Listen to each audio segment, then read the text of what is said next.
Hello and welcome everybody to Reign of Olympus, episode 7. Thanks for joining us. Everyone's really excited, especially Ken, who's turned into Elmo. A few announcements before we start. First off, you may have noticed that we have a returning player. Chloe, we've obviously had a few guest spots since we had to say goodbye to Olivia, and Chloe is, after having a really good time when she guest starred, has agreed to join the party full time. So I'll introduce her to the party relatively soon. I don't want to keep her sitting there for a few hours, no matter how funny it'd be. But if I did, the party would end up probably dying without the help. So yeah, thanks again. Oh, you little faith. Thank you, Chloe, for joining us. It's great to have you. You're welcome. Thank you. Another announcement, just the general thing of, please follow us on Twitch if you haven't already. Check your Amazon Prime and your Twitch Prime subs. If you have Amazon Prime, you can link it to your Twitch account and you get one free subscription a month. It doesn't cost you anything, but we still get the same money from the subscription. You have to redo it every month, so if you've already done that before, please take a couple of minutes while I'm going through all the waffle of introductions to check if you've got another subscription, and you can... Like that! Hey, thank you, Tale, for subscribing. Welcome to the madness. So yeah, if you have got a subscription free, we'd really appreciate it. If you want to pay for one, that's great, but we don't expect anybody to pay actual money. But if you have got a free subscription, we really appreciate it, so thank you very much. Thanks as well to everybody that hosts us. I know that Rob now auto-hosts us as well, because he's amazing. Thanks to everybody that keeps watching. Sorry we didn't have a match of the day to yesterday, but we just didn't have the cast to feasibly do that, so thanks for watching today as well. It should be a fun game. Don't think anybody else has any announcements, unless anybody wants to say anything. No? No, all good. Brill. In that case... Oh, thanks, Dan, for subscribing. Hey. You're welcome. Yeah, players, feel free. If you've got a free Twitch sub, feel free. I did mine the other day, but there was no one in to watch it. So. I was going to say, I'm happy if you want to wait to on camera so you can keep seeing me dance a little bit every time. But yeah, thanks. I might just unsubscribe and resubscribe just for it. Can you do that? Yeah, I'd pay though, I'm sure. Without further ado, we're going to switch to the intro and then get on with the recap and the episode. Thank you.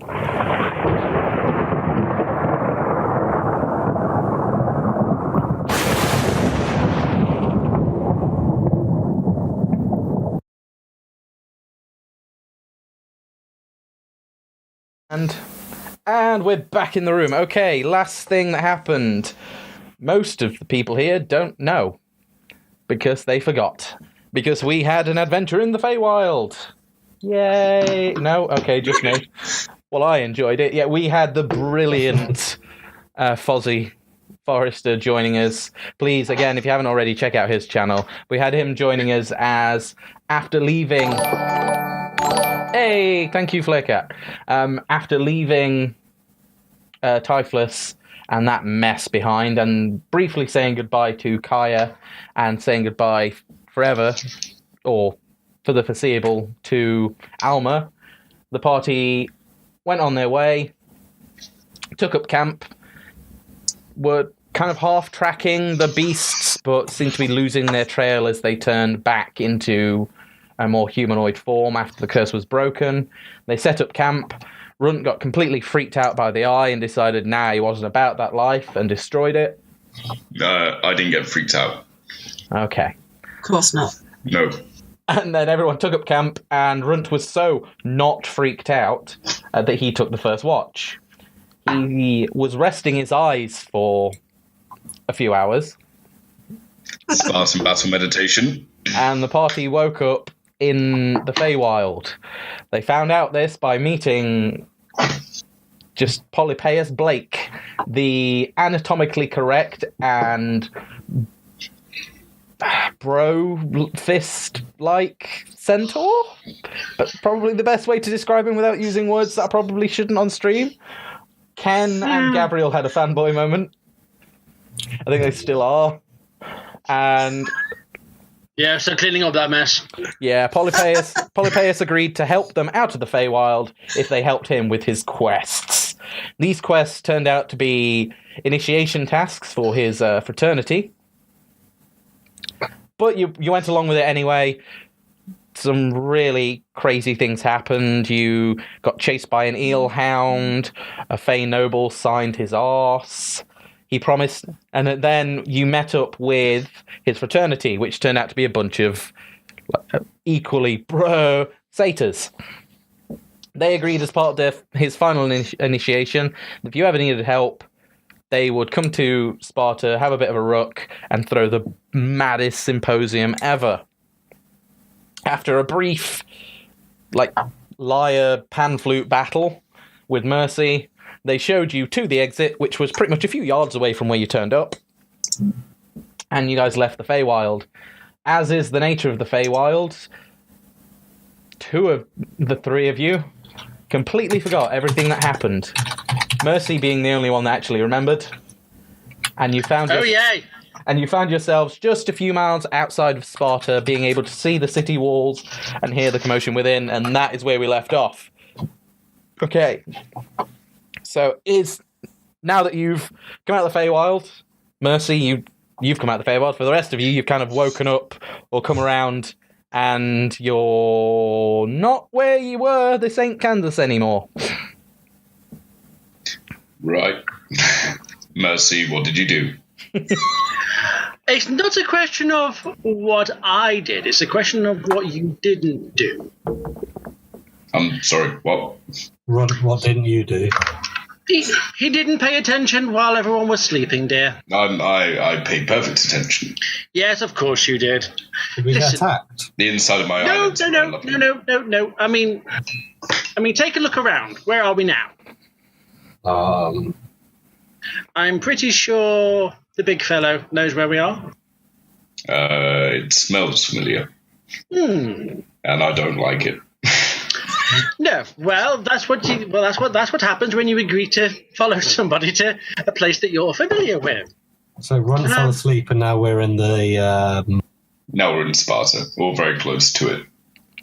Yeah, cut a long story short. Although there will have explaining once we get off this road and somewhere more comfortable. Our distance was cut considerably short thanks to some.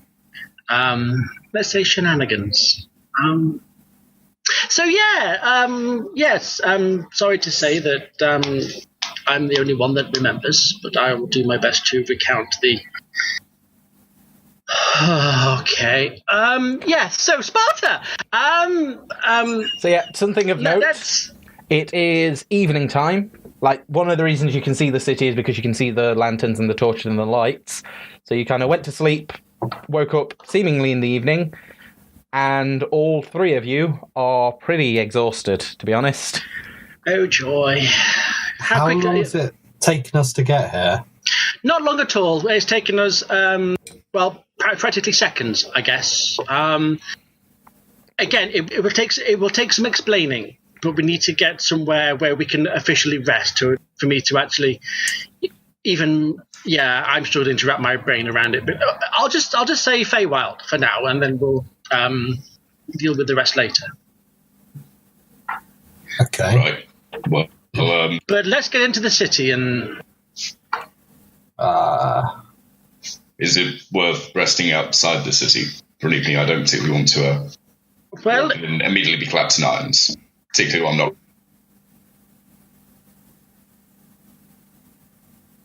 Well, rested. effectively make up a rudimentary but comfortable campsite for the night, then sure, why not? But okay. You can see along the outskirts of Sparta, there are lights there as well, like campfires or torches outside of Sparta as well. This close, you're only a couple of miles out. You can hear voices and the odd cheering and the odd clash of pots or pans or weapons or things. Well, do we want to maybe maybe see if we can get some food and shelter off these people, or are we going it alone for the night? Luke, does that look like a deployed garrison of troops that's just camped around the city? Make a perception check for me. Can I assist, given that I presumably know what a Spartan camp would look like? Yeah, roll a perception check.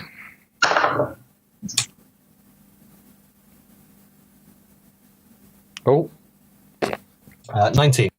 19. Runt, what did you get, sorry? 9. 9. Okay. 19's fine.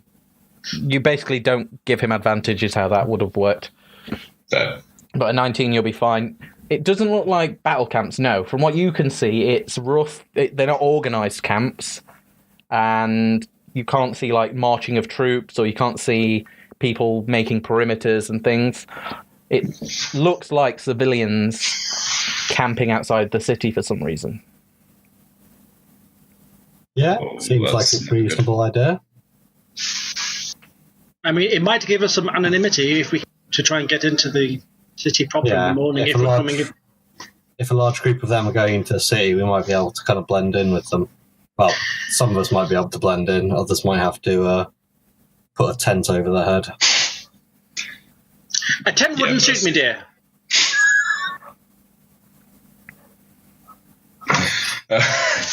All right. Well, let's go then. Let's hoof it. Let's have it. Sure. Why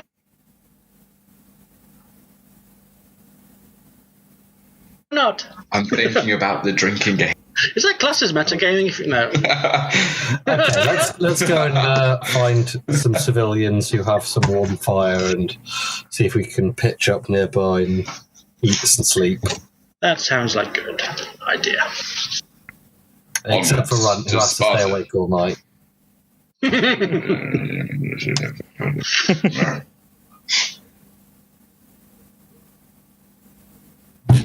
Yeah, so... Sorry, I'm trying to... the OBS seems to not want to play with me today. What's a lovely desktop? I know! But yeah, maybe this will help it run without freezing every 3 seconds or so. Don't want to jinx it. But we'll see.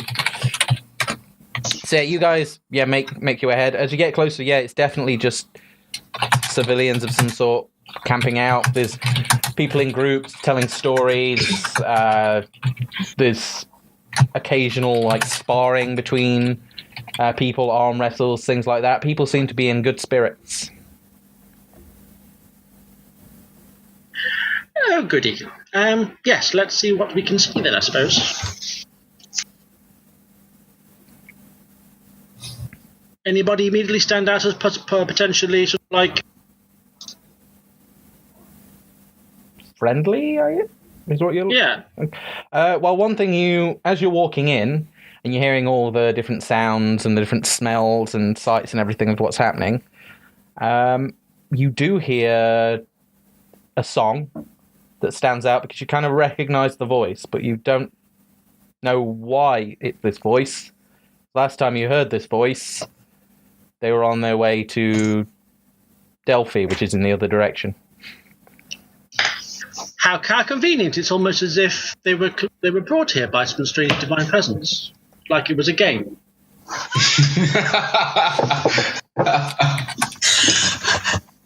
Now that is messy game. Don't break my fourth wall. No one can run that fast, okay?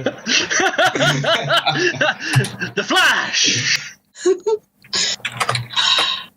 So yeah, you can hear what sounds like Kaya singing. It's not completely in key, but the lyrics are good. I've never met a bard that was in key. Well, at least it's not mumble rap. That's fine. I'm going to see if I can find her then. Easy enough. There's a small crowd gathering around her. It seems to be some sort of love song, almost a comedy love song, where no matter what the man does to try and win the woman's heart, it always goes badly. And again, the melody itself is a little simple and, only a few chords in there, but the lyrics are having people laughing and cheering and things. So there is a small crowd gathering around her, so it's easy enough to find her. As long as it's the Victoria Wood song, let's do it, let's do it. If anyone remembers that. Yeah. Out of Less curiosity, remember and more I'm too retro for my own good, but yeah. Yes, I'm old. Shut up. Is this crowd an audience? Are they trying to? What's that, I'm sorry? not going to make any noise. I'm just going to stand just on the periphery and just listen and just see if she spots me. Well, she spots you because I'm not even going to make you make a check in that. You spot this 6 foot something heterodychromy Azamar and this big ass Minotaur, which isn't as rare now you're near Sparta, but he still stands out. I'll get to the end of the song, sort of like take a bow. Mercy! Funny enough, that's what the audience was saying too. You had to shout my name. Okay. That's definitely her. Some people do turn at the end of the song because she just runs up to you. But yeah, again, no one seems hostile. Well, isn't this a exceedingly small world? You could say that. I'm not even going. How? I'm not. No. How are you? Confused as to how I got here. Aren't we all, dear? But yes, I said nice to see a semi-friendly face. Semi-friend. It's fine. It's fine. What? Why are you not on a caravan though? I got off because I needed to, see about business. And You need to take a shit. Up with you. it was a case as to I then came back out of this little bit of wooded area, and I wasn't quite where I was when I left, and the wagon wasn't there. Right, you see, it wasn't me. This happened to her too. So blame yourself. Oh no, I still blame you, dear. Can you shed light on this? Maybe again, possibly. Depending on who you talk to, the Feywild has a strange reach. It can envelop you and drag you into its clutches, whether you are aware of it or not. And then, as and when it sees fit, or you choose to, as happened to us, we elected to exit at a more what's the word I'm looking for? Convenient. Correct. At a more convenient place. Yes, exactly. We wanted to be here faster, and we got to be here faster. And I'm assuming that whatever dragged us here seemingly felt the need to bring our little friend along too. Well, I've been here about 2 weeks. What? Wait, what? You said it only took us a couple minutes to get here. That might be another thing. I think the Feywild likes to mess around with time as well. So what could have been hours for us is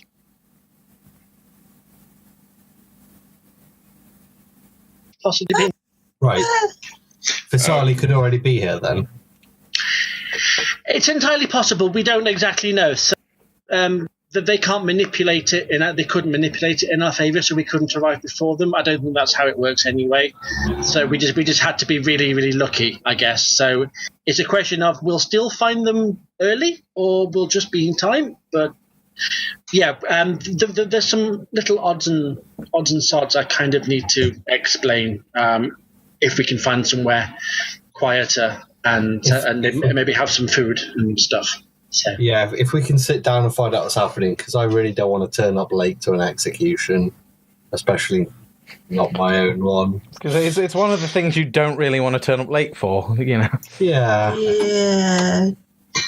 It's like throwing a surprise party for yourself and then sort of Not turning up. No. That'd be a bit pants. Okay, let's find somewhere a little bit away from. Yes. Where we can talk a bit more freely. Have you got a little camp set up, Kaya? Yeah, I've spent most of my time and everything sort of like out here for the last couple of weeks, just sort of doing what I normally do. Let's find. Yeah, let's. If it's quiet enough, we can camp down there, and I'll. Well, as long as you don't mind, sort of like me and the singing, which should be fine. As intolerable as I find almost everything, you're quite tolerable. That's a lovely compliment. Thank you. You are so welcome. You never say anything like that to me. That's because you don't deserve it, dear. Runt, have you got a bit, bigger, sort of more muscly since I last saw you? Well, I have been working out. His ego's been having he's been stroking his ego. Oh, is that what we're calling it these days? Oh no, it was literally his ego. No, there was something else. There was something else that was considerably longer. Oh, you need to tell me all. I like things. No, I'd rather not. My eye is still twitching, so I'd rather not. Right. Well, if you guys excuse me, I'm going to go have my. See if they'll hang me too. But so, yeah, you guys make your way back to. It's not that private. There are several tents around it, but people don't seem to be in their tents at the moment. They seem to be still out, either enjoying company or off doing something. Okay. Well, if this is as quiet and as private as we can possibly get. At least for the time being, I suppose, unless you were to actually go into the city. As I say, I haven't. Probably not until the morning. To be fair, we kind of need to figure out, now that we're here, what game plan we actually need to execute. So, but yes, as much as it will traumatize me to recall these events, I suppose I'm at your service. Anything in particular you'd like me to execute? Nah, to be honest, it's just nice, sort of like seeing a friendly face. It's all right around here, but they're a little bit too militant for my. Well, that's for these two. Gavriil, Runt. Yes. Is there anything you'd like me to explain or? You say we were in the Fey something Fey, and now we're here in Sparta. Something time has passed. Yeah, something dark side Fey. Yes. Something dark side. Okay. So he went to sleep. Runt was supposedly keeping watch. I'm not going to blame him anymore because I'll be sure to blame him for more things later. We woke up in a forest, and we basically met a centaur, a delightful fellow who needed a few favors doing, and in return he would possibly see what he could do to help us get here. We did some things, most of which were not very fun, at least not from our perspective. But the one thing that needs to really be explained is we had to go and see a Fey noble. And to be perfectly frank, she was a real bitch. She basically played a game with us. And in exchange for playing this game, she would give us something. As it turned out, it was basically information she thought we would like to hear. For you, Gavriil, she basically wanted to see could talk about Poseidon and justice and vengeance in the possible. I've never seen your lips move so fast. It was quite incredible. For that, she basically hinted that in terms of what we are here to do, it might not be a case of seeking out the why, but more or less the who. And that was, yeah. Being the Fae, they like being incredibly cryptic and vague, and just especially, yeah. Now, Runt, she got you to do a very odd feat of strength. I mean, you did it with flying colours. It was absolutely amazing. I mean, I think she made it too easy because I think, obviously. So for you, she basically hinted that at some point in the near future, you would have to make a choice. And what choice would that be? The choice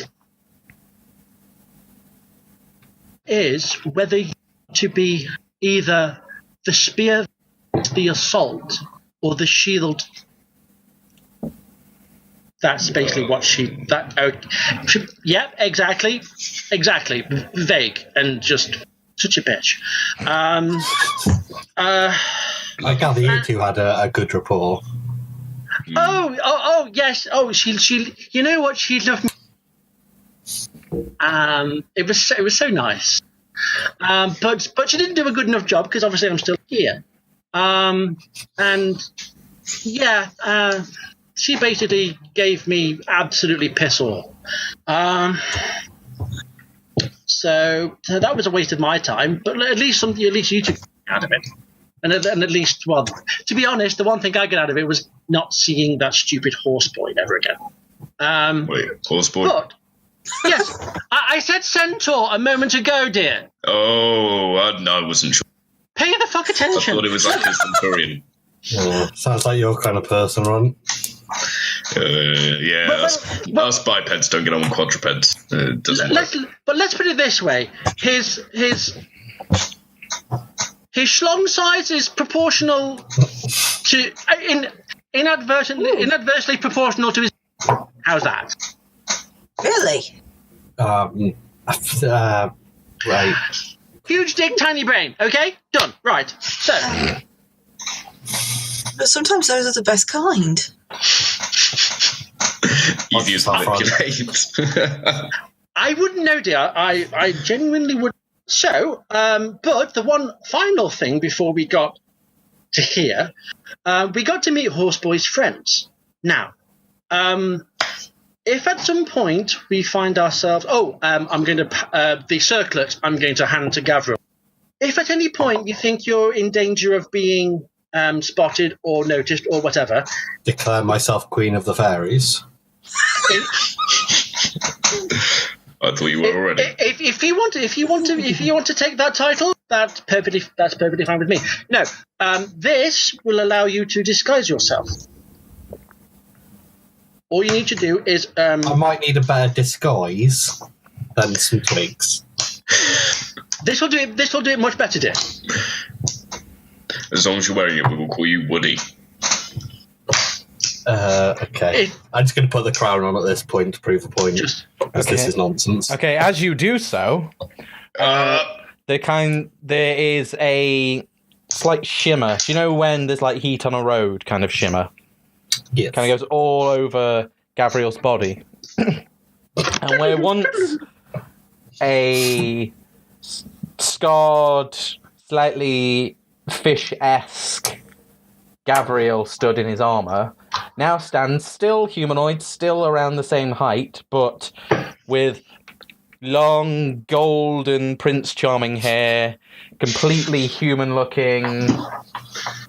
He kind of does a weird smile well, what would be a weird smile for Gavriil, but in this form, it's like one of those dashing smiles, and you can swear for a moment there's an actual ping of the white in his teeth. Ooh. And he looks like something out of a fairy tale. And case in point. Hello. You are ugly.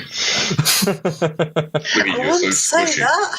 Can I see my You're own so hair? soft. You can, it's there, yeah. You can. It keeps going in front of your eyes because you're not used to having it. But when you try and brush it I'm going back, to try and figure out where the wig came from for a while. your hand goes right through it. It moves like normal hair, except when you touch it. So that's a thing. Anybody have a mirror? Not really. I want to go. No. I want to go. Okay, so that's a thing. You can do that. So if you're worried about being spotted by your friends or other people, yay. Yes. So Horseboy and his friends, they've basically agreed that if we get into more trouble than we can possibly handle, we have the means to call them to our aid. Sadly, I have to do this. Otherwise, I'd let you do it, Kaya. Although I could possibly teach you how to play the tune that I played. It's very simple. It's a very simple chant. Right, I can work on that. But yes, basically, pan flute and a song equals summoning a centaur and his mates to basically cause a distraction or just cause a mess, basically. So Okay. yes. I thought you said that you'd be happy not to see him again, and yet you're happy to bring him here? If they're going to help, if they're going to ultimately help Gavriil save his friends, then it's a sacrifice I'm willing to make for the sake of my own sanity.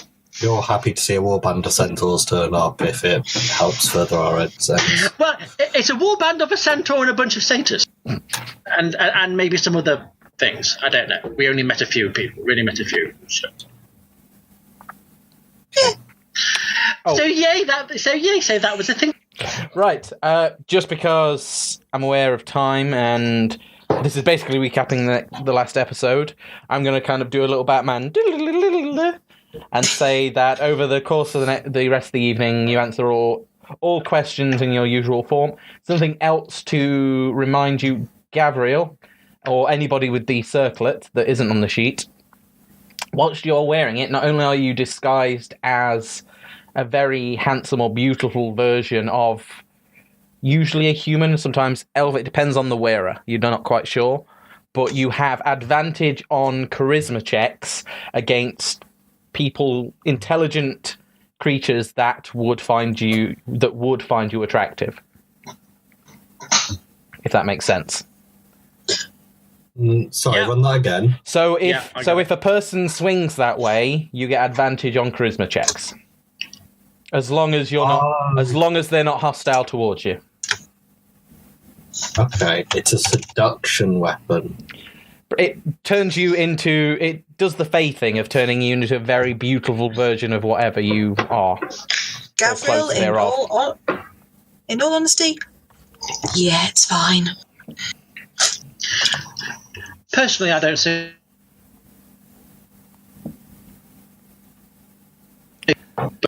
Yeah, it doesn't do anything for me. Me, No, I'm just saying. I'm sure you've got better. What was that? Right.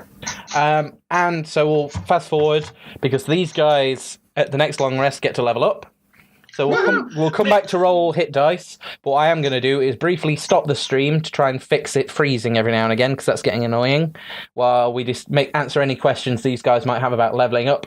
And then we'll come back, we'll roll hit dice on camera so you guys can see it, and then we'll move on with the next day. Okay, and we will see you very, very soon.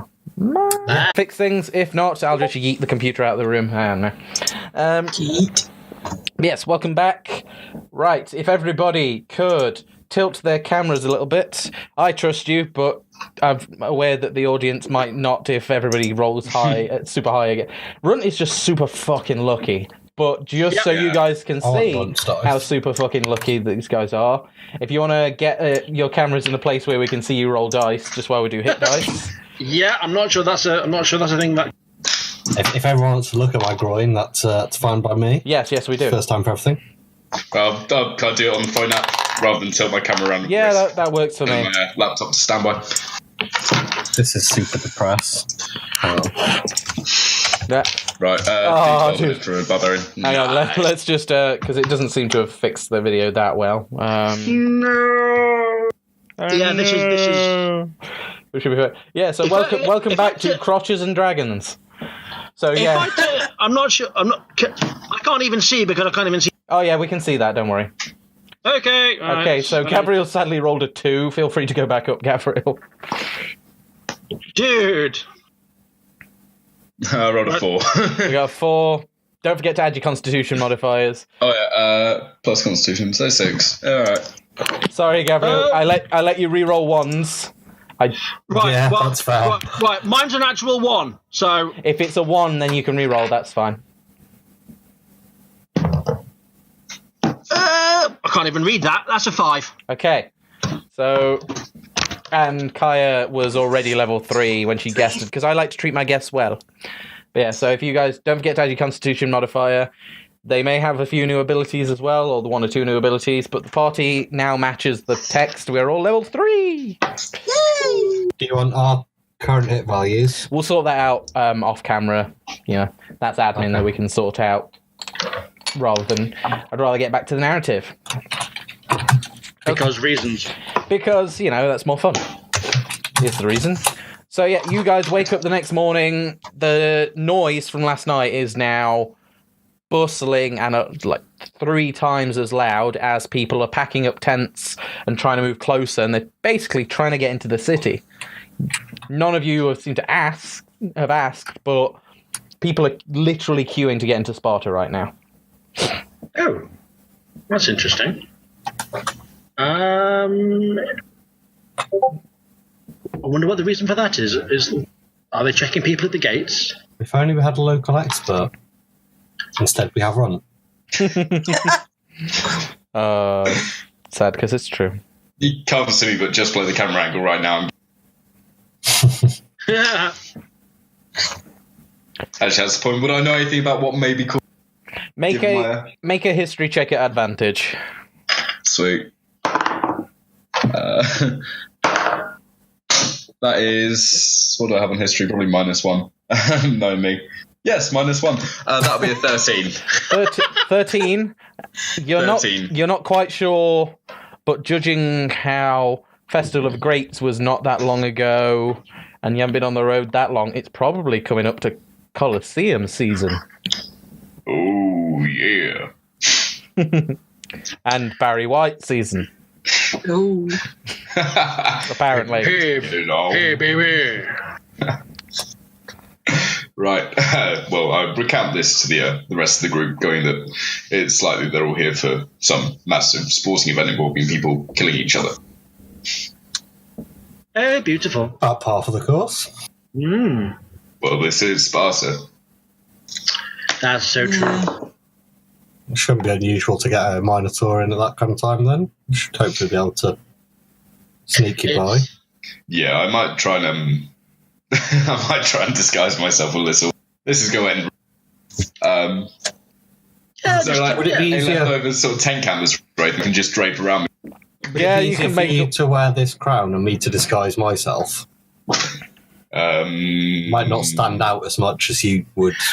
He'll just be a more attractive Minotaur.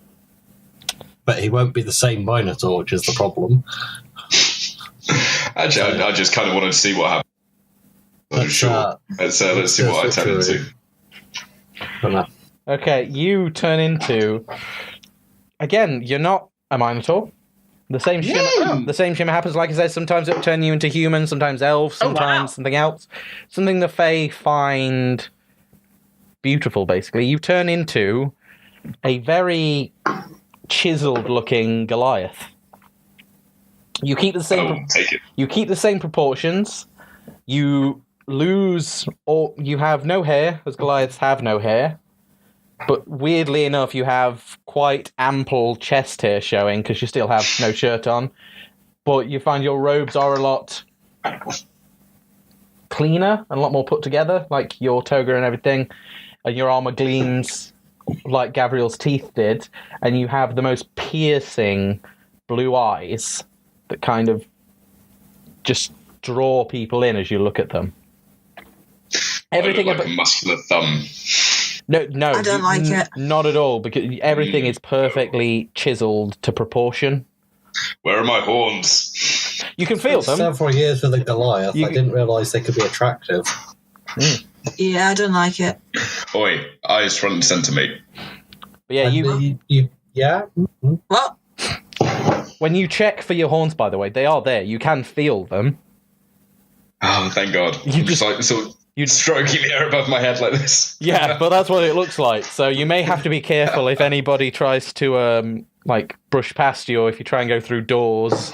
You still have to. You're used to doing it because you've had the horns forever, but you'll have to be wary that it's a visual illusion, not a physical change.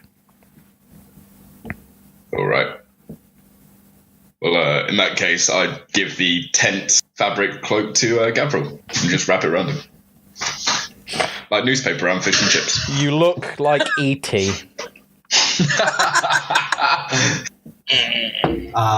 Great. Minotaur, go home. I mean, he is. Right, should we join this queue and try and get into the city? Yeah. If we can get towards wherever they'll take prisoners early on, see if we can get some information before they turn up. Do I know where they take prisoners in Sparta? There is prisons, and there is like open court kind of proceedings. Most of almost everything in Sparta is done to a crowd. Kind of everyone should see. Yeah, everyone should see what we do. Everyone should see how justice is done, how law is done. It's like a show of. It's an example of force, almost. A lot of prisoners may end up at the Colosseum. I know we're kind of mixing Roman and Greek, but it's the Colosseum. You got to have it in. Fuck you guys. Yeah. Foreshadowing. So you can attempt to push through the queue. Like I say, most of the people trying to get in are civilians. And apart from Kaya, who is like not a civilian, she's a very talented bard, but looks-wise, she is, average height, very beautiful, but you guys are either a lot more than average height, or you're in full bronze armor with a lance. So it's going to be a lot easier for you guys if you wanted to try and move your way to the front. Yeah, let's try and push through. Okay, if somebody wants to make a general strength check for me, just one. Yes, please. Whoever's leading. Yeah, I thought it might be. Oh, it's Andre the Giant and the Princess Bride. Everybody! Stay on the fucking desk. Say moo. That'll be a 21. Yeah, you manage it pretty well. Like, you start to, you huff up your chest, you, take the front, and you don't really have to move anybody, because even though you're not a Minotaur anymore, you're still like this big fuck-off Goliath.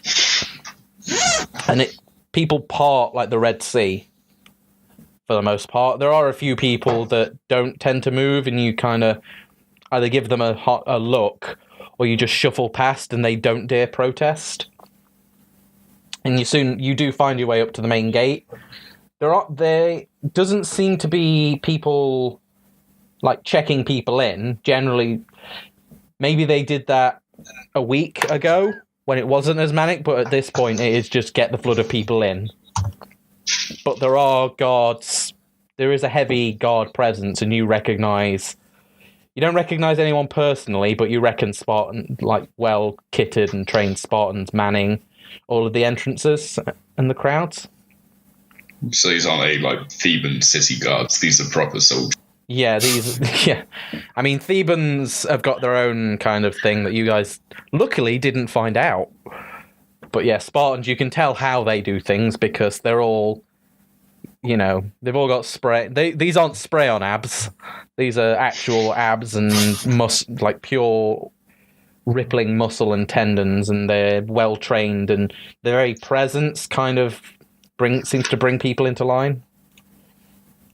The only question is, do they skip leg day? No. I mean, you heard about the Greeks' lean thighs and the whole legend there? No. You ever seen a Spartan kick someone down the well? There we go. You will have seen Can't do that if you skip. No, not very well. Anyway. Oh. Right, let's try and enter the city. Yeah, like I say, you make your way through, and as soon as you get through, the noise was already like insane. But as soon as you get through, it opens up again, and there is just this cacophony of people. Like the festival was busy, but at least there was. People were going off into all different directions, trying all different things. This is just a huge swarm of people, all seemingly going in the same direction, and it is a sea of people. Like Gavriil and Kaya, you can't see anything. You can just see bodies, and you can hear the din and the cheering. In the distance, you can hear a like rhythmic chanting of crowds. Runt and Mercy, you can just see a tide of people.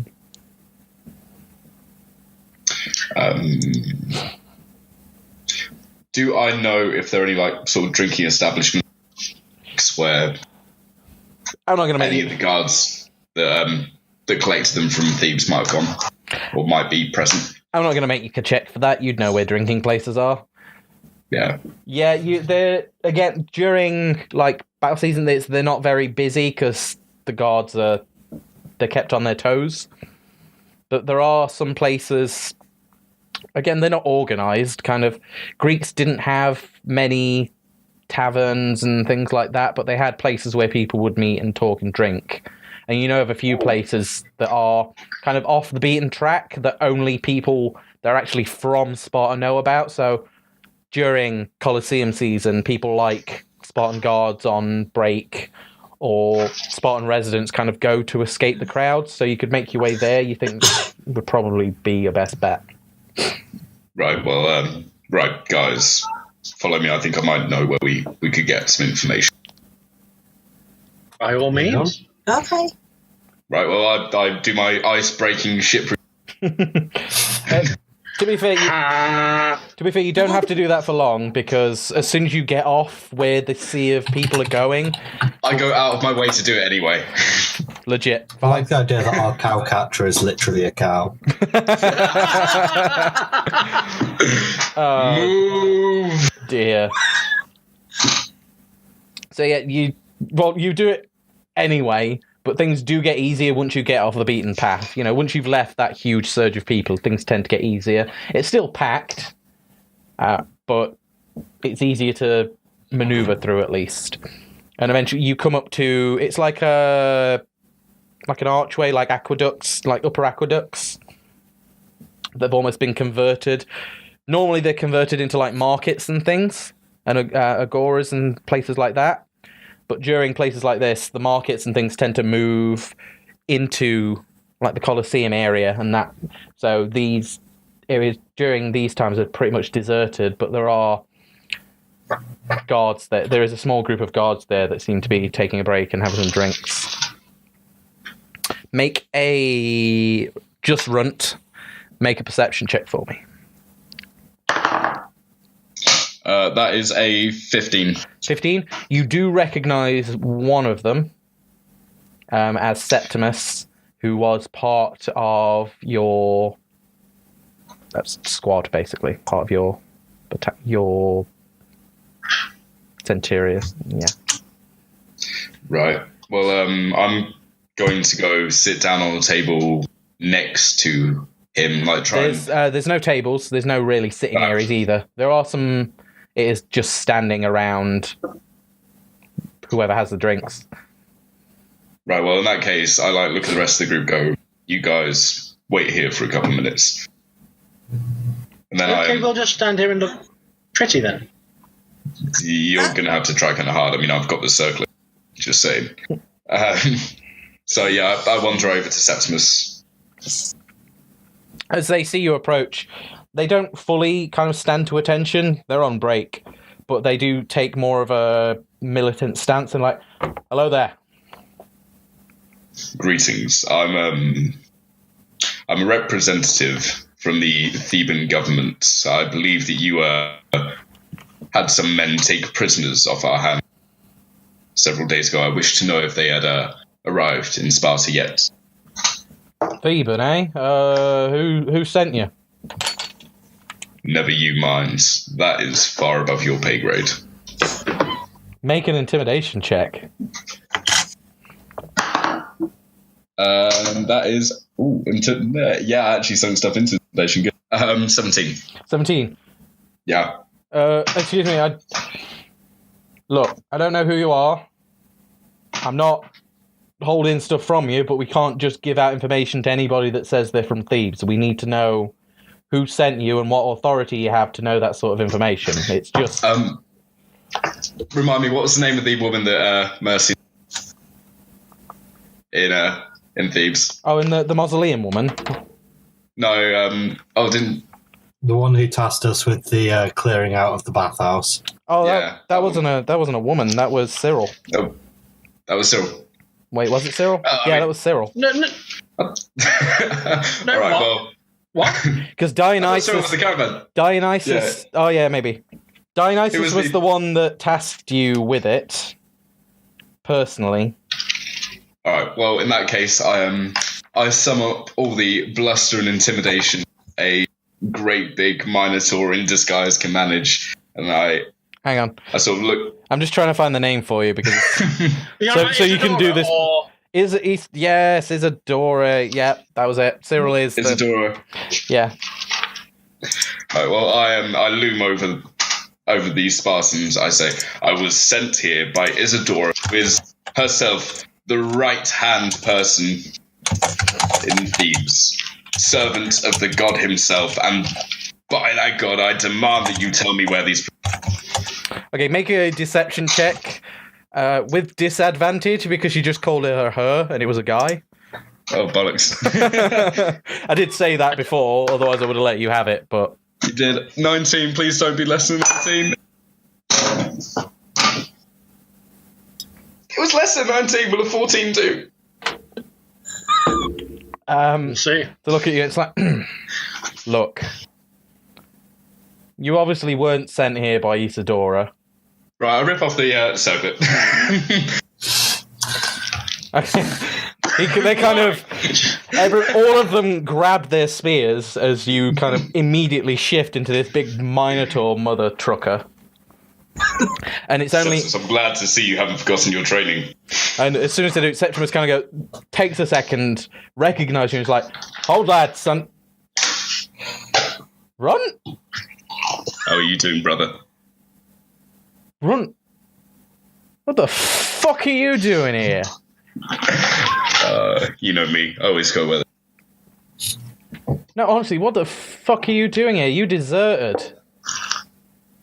You know as well as I do that was not the case. As far as Aristan's concerned, you deserted. And you trust Ariston? Doesn't matter if I trust him or not. He's our captain. He's our commander. We do as he says. You can't be here, mate. Well, unfortunately, I am here. So, that leaves us in somewhat of a predicament. You see, I need information, and I also need to speak to Ariston. You need to... Fucking hell. What mess have you gotten into that you're looking for Ariston after what you did? A mess that is not of my creating, but there are good people who are relying on me. Innocent people that may die, and you know as well as I do, I wouldn't be here for any other reason. I wouldn't risk the punishment for coming back, even if the charges are false and drummed up by a murdering bigot. You know I wouldn't risk death. I know. Unless it was absolutely necessary. I know, mate, I know, but... Right, well, I suppose seeing Ariston's easy because I've got to take you to him anyway now. I mean, he leans in a bit. He's like, look, if it was me and you, mate, I'd let you run again, but these newbies, they... You know, I've spent too many years running. I'm tired of it. Fair enough, man.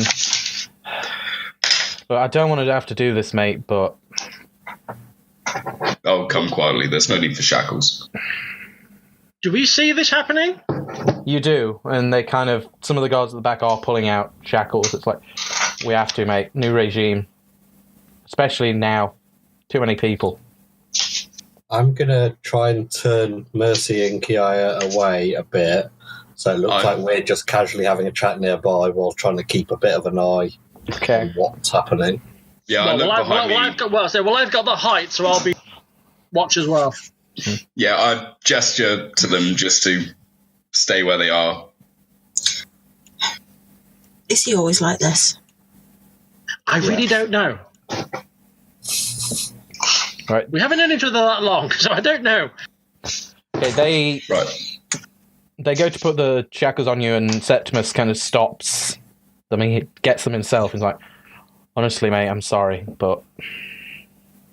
I know, you have to do what you have to do. But I lean in close to Septimus and go, look, can I ask a favour? The three people behind us, the ones that are looking conspicuous, they're with me, but can you take a message to them after you deliver me? Just let them know to wait somewhere safe until I've resolved my business with your captain. I'll do my best, mate, but if they get into any sort of trouble, I can't help it. No, they are well-behaved individuals. They will not be in trouble. Okay. So I side-eye them. You can't hear anything. Yeah, he puts the shackles on you and turns you around and disarms you, takes away your weapons and things. And he marches you along, and as he's walking along, he walks past the three of you and kind of just gives you a conspicuous kind of nod. An inconspicuous, kind of nod as he goes past. Okay. I just sort of like gesture with my bound hand, just like, stay. Yeah. Luke, did Runt still have the circlet with him? And if not, is the circlet still visible? Can I have dropped it on the ground? You can have, but one of them will have picked it up. But because, contrary to popular belief, Spartans aren't that stupid. So it is with the stuff that's been confiscated. Like, you literally ripped this thing off and became a Minotaur. So yeah, that was going to happen, wasn't it? Really? Yeah. Intelligence is my dump stat. That's right. But it does mean that they've confiscated it, along with everything else you had. Did he have anything else of value on him? No. All our money. Yeah. I gave all the money to Mercy, didn't I? I carried. Oh, that's true. That's true. Yes. I gave it to you. So you got the money. Yeah, you you're did. fine. Yeah, I've got the money. Yeah. So, okay. So you've lost as a Minotaur. Like you're fine. You're actually. Great. So here until he turns up, or we find out that they're executing a Minotaur. Then. So new guest star, everybody.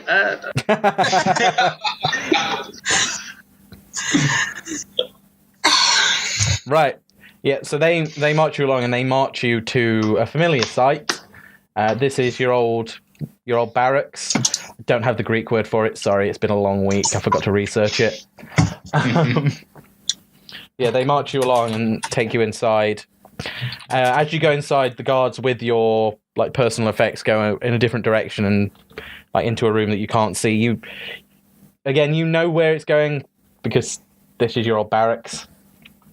But yeah, they're taking it into a storage room, and they march you through to the back of the barracks itself, and come up to a small wooden door, and they knock on, and you hear a familiar and very kind of gruff voice. It's like, enter. Runt's sphincter just clenches.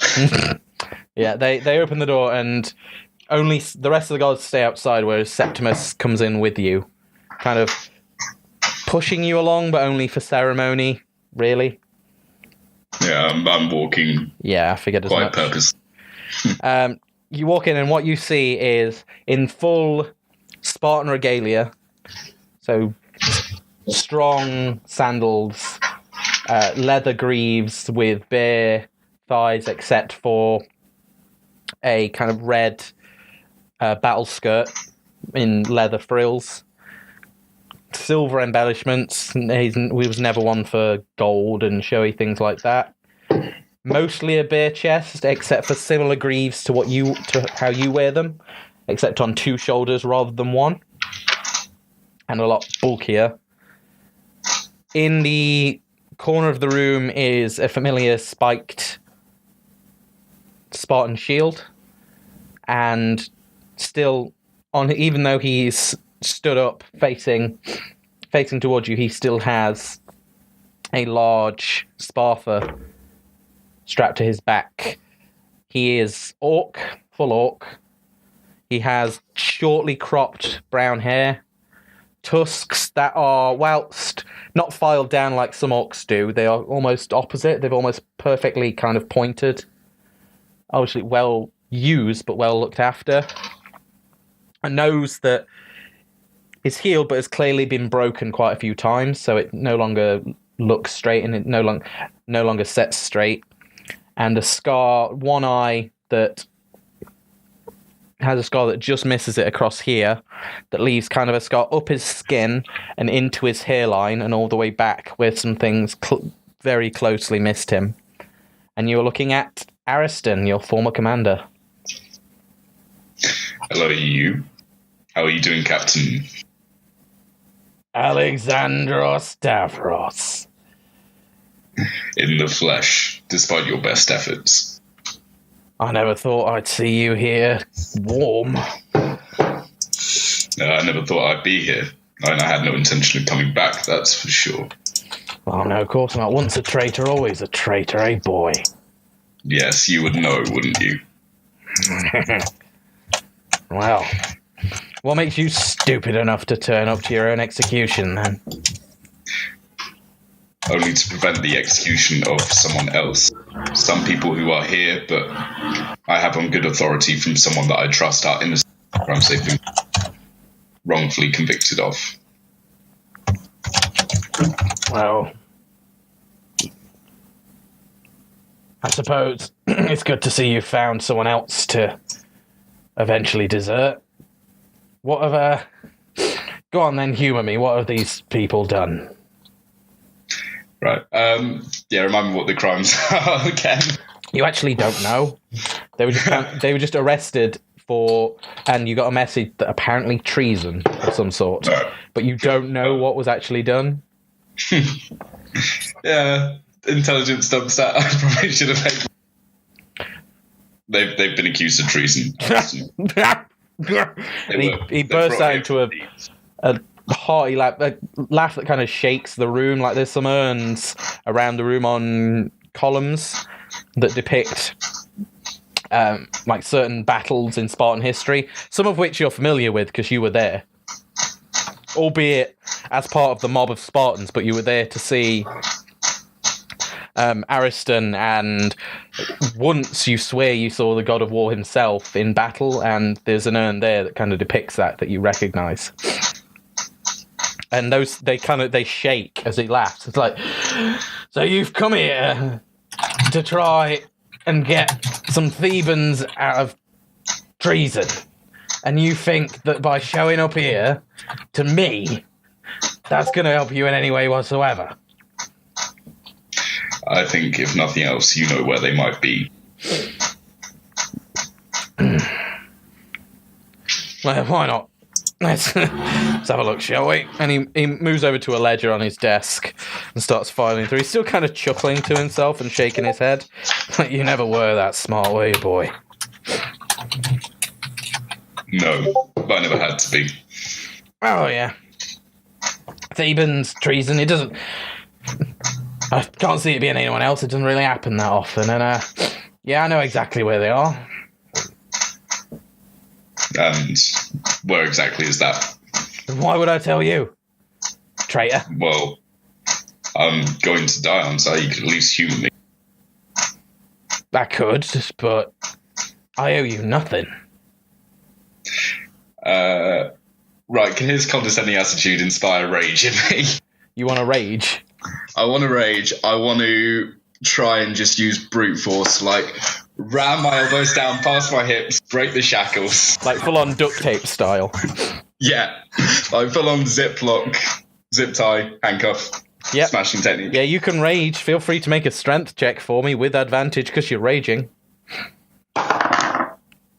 That's a 19, or that'll be a 22 rather, or a 10. So I'll take the 22 if you please. Yep, 22. You instantly break through the chains. As you do so, can you just roll a dex check for me? I can do. Just straight dex. And that is a... I can't see that. That'd be a nat 20. Nat 20. Jeez, man. Yeah, as you do so. Back in Sparta, motherfucker. So yeah, you manage to rush forward. Septimus goes to grab you as he sees you break them, but you are just the rage. You're seeing red everywhere, and you. I grab this orc son of a bitch by the throat, lift him up off his feet, pin him to the wall, and say, "Give me one good reason why I shouldn't tear your out." Okay, well, first off, make an attack roll for me.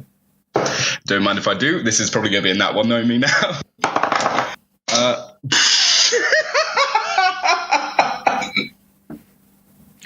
not that one. Is it a nat 20 again? Jeez, man, I'm going to start having to weight your dice. Okay, that's fine. So you make an attack roll. Make an athletics check to see if... So you managed to grab a hold of him. Make an athletics check to see if you can grapple him. That is 17. Oh, 16 rather. Strength check should be advantage if he's raging. Yeah, at advantage if you're raging for the athletics check. Oh, at advantage. That'll be 21. Okay, so you grab him, and as you go to lift him up, he kind of grabs your arm and wrenches it away and literally throws you across the room. And okay, make another athletics check for me at advantage. 20 or 24. Okay, sadly, he rolled a 19 and gets a +7. Oh. So yeah, he literally grabs a hold of you as you grab his throat and then throws you across the room into some of those columns. Take...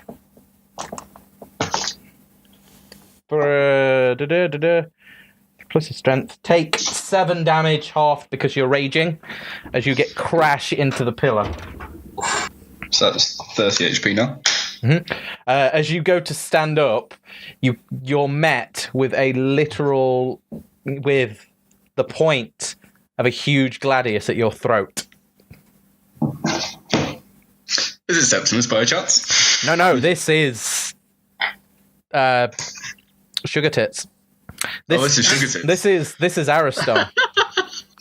Fucking Ariston. He's pulled. He's managed to. In the time it took you to kind of get over being thrown against it, he's pulled the gladius at your throat, and it's at the point of your Adam's apple, and it's. I am. You know what? Screw it. I'm raging. I am going to try and disarm him. Okay. Make an athletics check, but don't make it at advantage because he's so close. You would get disadvantage, but because you have advantage, just make a straight roll. That is a 19 plus 5, so 24. 24. Hang on, I've just lost it. Okay, he also got a 24. So what I'll say is you don't manage to disarm him, but you do manage to kind of bat the sword out of the way and you're on even footing. All right, well, does that count as a successful hit? No. Nah. No, that was kind of... worth a try. Yeah. Right, I'm going to try and rush him, like pin his sword hand to his body and just move him back across the room. Okay, that's an attack roll again to see if you can hit him. That is going to be, and it's... Yeah, that's going to be a 15. Does that hit? It doesn't. As you do so, he sees you coming this time, and he just moves aside and kind of takes the momentum and throws you again. You don't go into anything, but you kind of move across to the end of the room. As you do so, he's going to make an attack.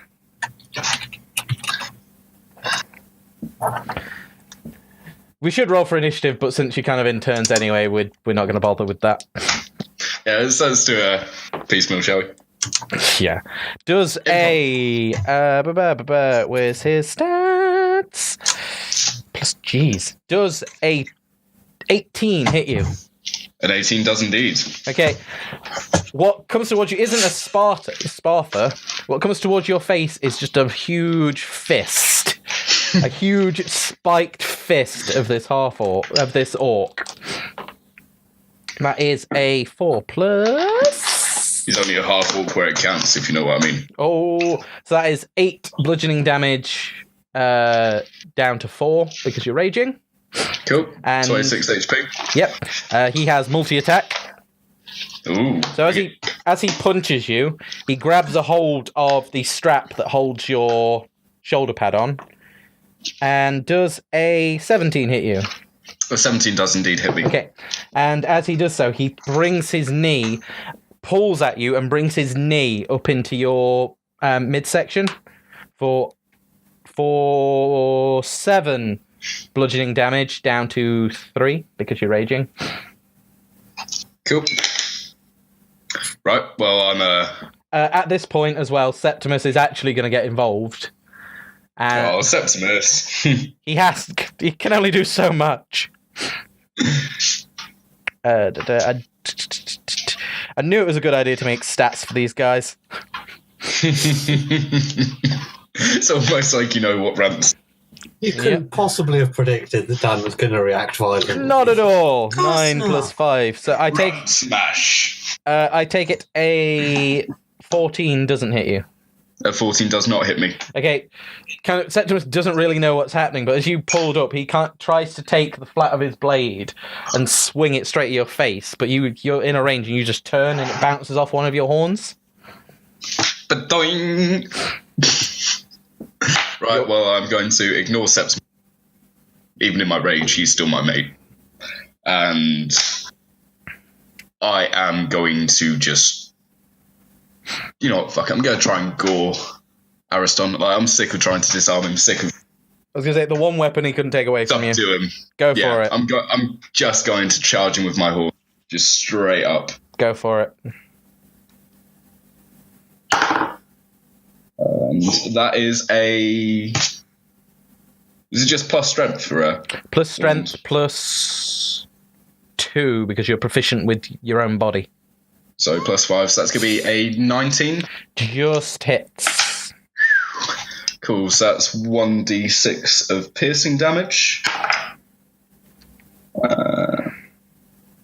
So that's 4 points of damage.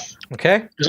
And I can make a bonus action horn attack after dash. Oh no, it's after dash. Never mind. Yeah, there's not really room in here to dash. Yeah. Yeah, kind of shove him 10 feet. Unless he makes the strength save. Okay. Strength save. Oh, jeez. He's got a high strength, I'm guessing. He's also proficient in strength saving throws. So that is an 18. Just. Okay, you kind of get him and you just graze the side of him. It's mainly a headbutt. And you just and he then attempts to... He pushes... Take the bull by the horns. And then just kind of... Yeah. Well, no, he moves back and...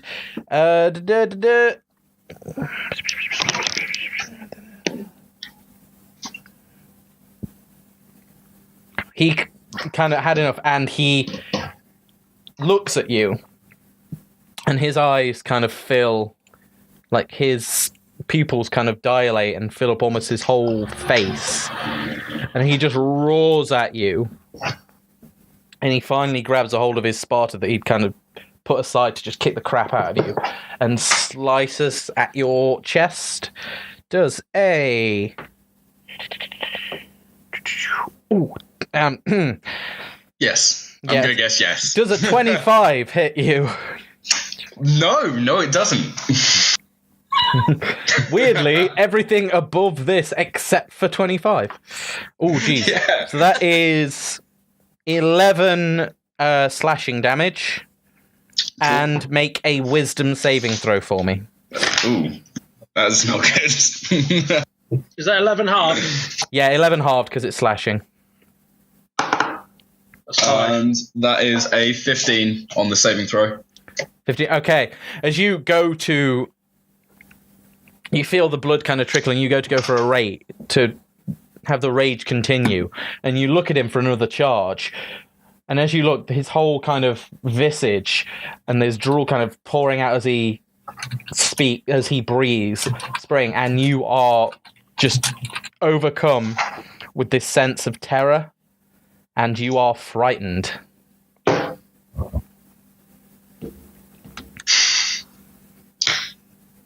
I don't think Runt knows what it's like to be frightened. What is this feeling? In retrospect, he is the one man that has ever made you feel frightened. And as you look at him with the Sparta in his hand glistening with your own blood, and that look, he looks angry, but at the same time, it's not the anger that scares you, it's the smile that comes with it, and the look that you realise that this whole time he's enjoying this, he's toying with you. It's like a lion or a predator toying with its prey as it tries to run. And it's only when you look at him after this moment you realise that you've been the helpless prey this whole time. Right, well, I'm going to... Can I try and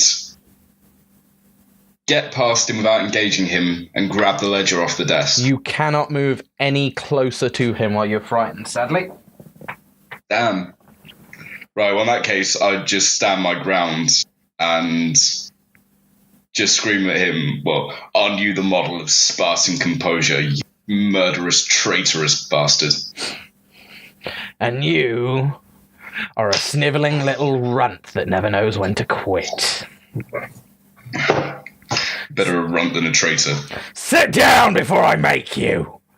And again, that fear kind of overwhelms you, and you sit on the one remaining chair that isn't Splinter's right now.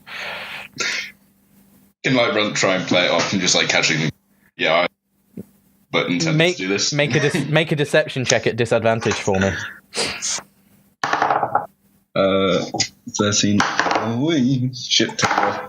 That is going to be a 13. Yeah, you try, but this is kind of like harsh mentor kind of, the only man that's made you feel afraid kind of feeling, and you try and play off, but it's obvious that you're scared, and the smile kind of curls up a little more as you sit down. Right. You got that out of your system, have you? Now, are we going to talk about what rebellion? You've just come into Sparta, a traitor and a deserter, and asked me to help out treasonous bastards and then attack the commander of the Spartan Guard. I ain't giving you nothing, boy. You're not commander of mine. I tell you what I will do. Be silent!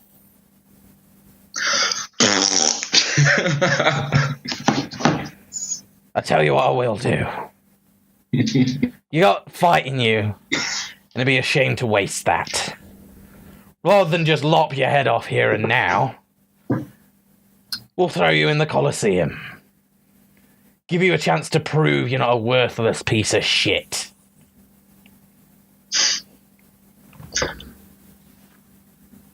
That is fine by me. Good, because I wasn't giving you a fucking choice, boy. Kind of whistles, and half a dozen guards turn up. They pretty quickly. You have a feeling that after the ruckus, they were probably hiding just outside the door. Not sure whether it was safe to go in or not. And they come in and they grab a hold of you and they rebind you a lot. It's bordering on BDSM. I say, you're right, lads. Hey. Pretty old man. And they also gag you. No, my one weapon. Yeah. My non-bardic cutting words. The whole time, Aristos doesn't say a word. He just kind of leans against his desk, leans against one of the columns in the corner and smiles at you. It's like, I'll be there to watch you die, boy. Alexandros Tavros. His bark always worse than his bite. Take him away. And they start to drag you away. You see Septimus kind of held back and kind of walks with you. Make a perception check for me as you leave. That is a 17. Oh, wait, hold on. No, it's a 20. 20. Unnatural 20. Yeah. But as you see, Septimus kind of, he holds back, but then overtakes you and walks in a different direction. Kind of gives you a shake of the head as he does so. I give a wink. But as you see him leave, you see that kind of wrapped in his cape and his cloak, you see the edges of the ledger. Yes, go on, Septimus, my son. Yeah. He's a good lad. Okay. And at that, we will cut to the rest of you. You guys are kind of just left in an archway alone. Drinking. Yeah, there's alcohol. Do they have tea? No, this is Sparta. Oh, okay. I'll just die of dehydration. I'm sure they'll have something you can drink. I mean, it's The tears of the innocent. No. Okay. Even in Sparta, it's still Greece, so they still water down their wine. Yeah. Well, if they can heat up some. There is no one there besides you. You are left. You are the equivalent of like a bunch of teenagers on a street corner drinking White Lightning right now. There is no waiter or servant or anyone that is going to make you any sort of anything at the moment. Well, the hospitality here sucks. So, I'm guessing this thing's going badly, unless he's somehow. I don't know what he's going to do. Probably something stupid. Maybe we should try and get a bit closer, try and figure out where he went, or I don't know. What if he comes back and we're not here? Well, we can walk in the direction of where they took him and hope. True. Gavriil? I think we'd be as well to wait here. I can't see that moving anywhere else will make it easier for Runt to get any information to us if he's in any state to do so. Well, I for one hate standing around. You stay here. I'm going to have a short walk up the road, in the direction that they went, just to see if there's anything at all. Okay. I won't. Listen, I'm tall enough that you can't miss me. If I suddenly disappear, then you know something's wrong. Okay. Okay.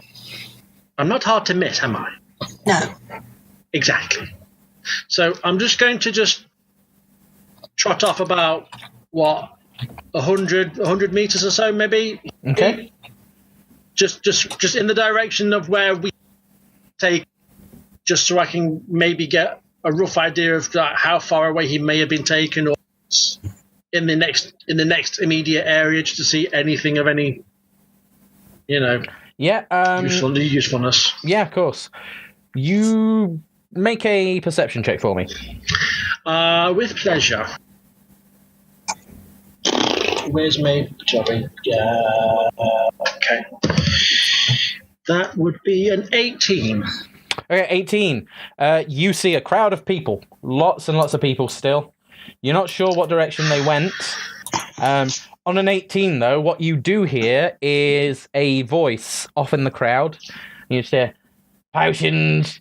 Get your potions! Come and buy some potions! Freshly made, freshly sourced potions!" Oh, how delightful. Do I get a rough idea as to how far away that voice might... Yeah, they're close by. You wouldn't have heard them otherwise, because, again, like, this city is kind of a din of... Oh, okay. Just... Yeah, screw it. I'll take a wander. Okay. You make your way towards the voice. It takes you quite a while to locate the source of it. You're not sure why, until you see the person, and that's when you kind of realise They were hard to spot because they were about 3.5 feet high. Oh, beautiful. And what you spot is a gnome woman with long grey hair that literally goes down to the floor in a very worn kind of braid. And she is around with what looks like a tray strapped around her neck. And inside are lots of glass vials of varying sizes and colours. Come and get your potions. Come and get them. I know who it is, but I don't know who it is. I know you saw her. Sure. I'll just saunter over. Okay, do you, purposely go to... I'll sort of, snake my way around and just trying to... I want to try and suss her out a little bit, see how... I don't know, if I basically want to... it's the equivalent of an insight check. Well... I want to get a rough beat of, how honest she sounds by, fresh potions and... Okay, well, make an insight check for me. Okay. I'll try. I couldn't find the right way to... No, I get what you mean. You're watching her do business to see if you can suss. Insight. 15. 15. Seems honest. You can't see any, dodgy deals going on. And she does occasionally do a little giggle to herself after she's, sold a potion. But you're not sure if that's just that she's happy with the sale, whether she charged them too much, whether the potion wasn't legit. It could have been any of those things. Okay. All right. Once there's an opening, I'll just... quick question. Mm-hmm. Based on the conversation that happened after the botched sale... I don't know what you're talking about. That was a very successful sale for my NPC. Based on the description and everything that kicked off, does that trigger anything? Well, you saw the person. You just didn't interact. Oh no, you didn't. No, you went with... No, because they didn't really talk about the person. So yeah, you don't know this person. But the description. I think the description basically was an angry woman. Oh, okay. I think the description was we did a bad deal with a gnome. We did a bad deal with a gnome. So yeah, so as far as you know, gnomes are common enough. Sure, fine. Yeah, you have, and especially how they talked about how racist she was and how she was telling people to get out of her city. You have no reason to believe that she's moved on. Yeah, from what you kind of judge, she will live and die in Thebes. Oh, she'll die much sooner than that. Okay. I'm sorry. Did I say that out loud? Sure. I'll still approach. Okay. As you approach, get your potions, Karen. Get what you like. You got big ones, small ones, things to make you stronger, things to make you prettier, things to solve gout. Mostly. Oh, hello, big girl. Hello, small woman. I do not resent that. No. It can't be rude because it's true, and no. You said you sell potion. I did. I said it repeatedly. You got some good ears on you. I like you. You're a clever one. Cleverness is a different thing. No. I'm highly curious as to what you define as potions and what you have available. What I define as potions? Thank you, Rictus, for the sub. Only took getting out Agatha to do it. Well, I define potions as a mixture of alchemical ingredients combined together in which such a formula or concoction in which when ingested, applied to the skin or to a weapon, they perform a magical or poisonous effect that one may or may not desire. How do you define them? Well, in general terms, yes, but a potion is anything be mixed. So, in essence, a good mead, a good wine, or a good cup of tea can also be declared potion. You can buy them if you like. However, You're saying you got big ones, small ones, I'm as big as you. I don't know. I would like to know exactly what kind of potions you claim to be selling and what function they serve, because I may or may not be in the market to acquire some. And right, well, let's narrow things down, shall we? Because I got a lot of stock with me. I got stock here, I got stock at home, I got stock with my boys. What are you looking to do? Some damage? Are you looking to be better? Are you looking to put yourself up? Are you looking to maybe help yourself out with a little love life? What are you after? As to that last one, I have no idea about. I can explain it in detail if you wish for a small fee. I would much rather you didn't, and that's a mental image I'd rather not have, because I've had I've had enough trauma over the last 2 days, maybe, to last me several lifetimes. So no. Fair enough. The offers there have been around. It looks like it. Yes, definitely. What I would really like to know is, have you got concoctions that will enable people to recover blood loss? Healing potions. Healing potions? Why didn't you fucking say so? Yeah, lovely customers. I love them all. We got healing potions. We got potions of healing. We got potions of greater healing. I think I might have one superior healing potion, but I think it might be going a bit off. Smells a bit like sour milk. If it smells like that, then you probably put the wrong things in it. And well, when you're bleeding out and you might have lost a limb, or you can see the sweet embrace of Hades kind of beckoning you closer, I don't really care much if it's going to give me a bit of an upset tummy. I'm going to take that thing right here, right now, right then. Well, to be fair, I casually... Well, I'm not so subtle... Persephone on my shield. Nothing. That's fine. I wouldn't expect it to know anything of culture. It's fine.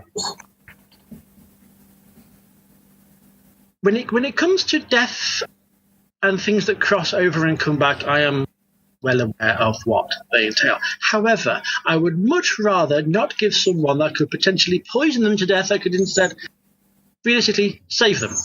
Do you doubt? Oh, so you're saying you doubt the legitimacy of my wares and their effectiveness? Why don't you just speak plainly, love? I've got a lot of people to see. You're kind of wasting precious daylight here. Would you like a demonstration? Have you got something that's currently bleeding out? I could probably find something. Lucan!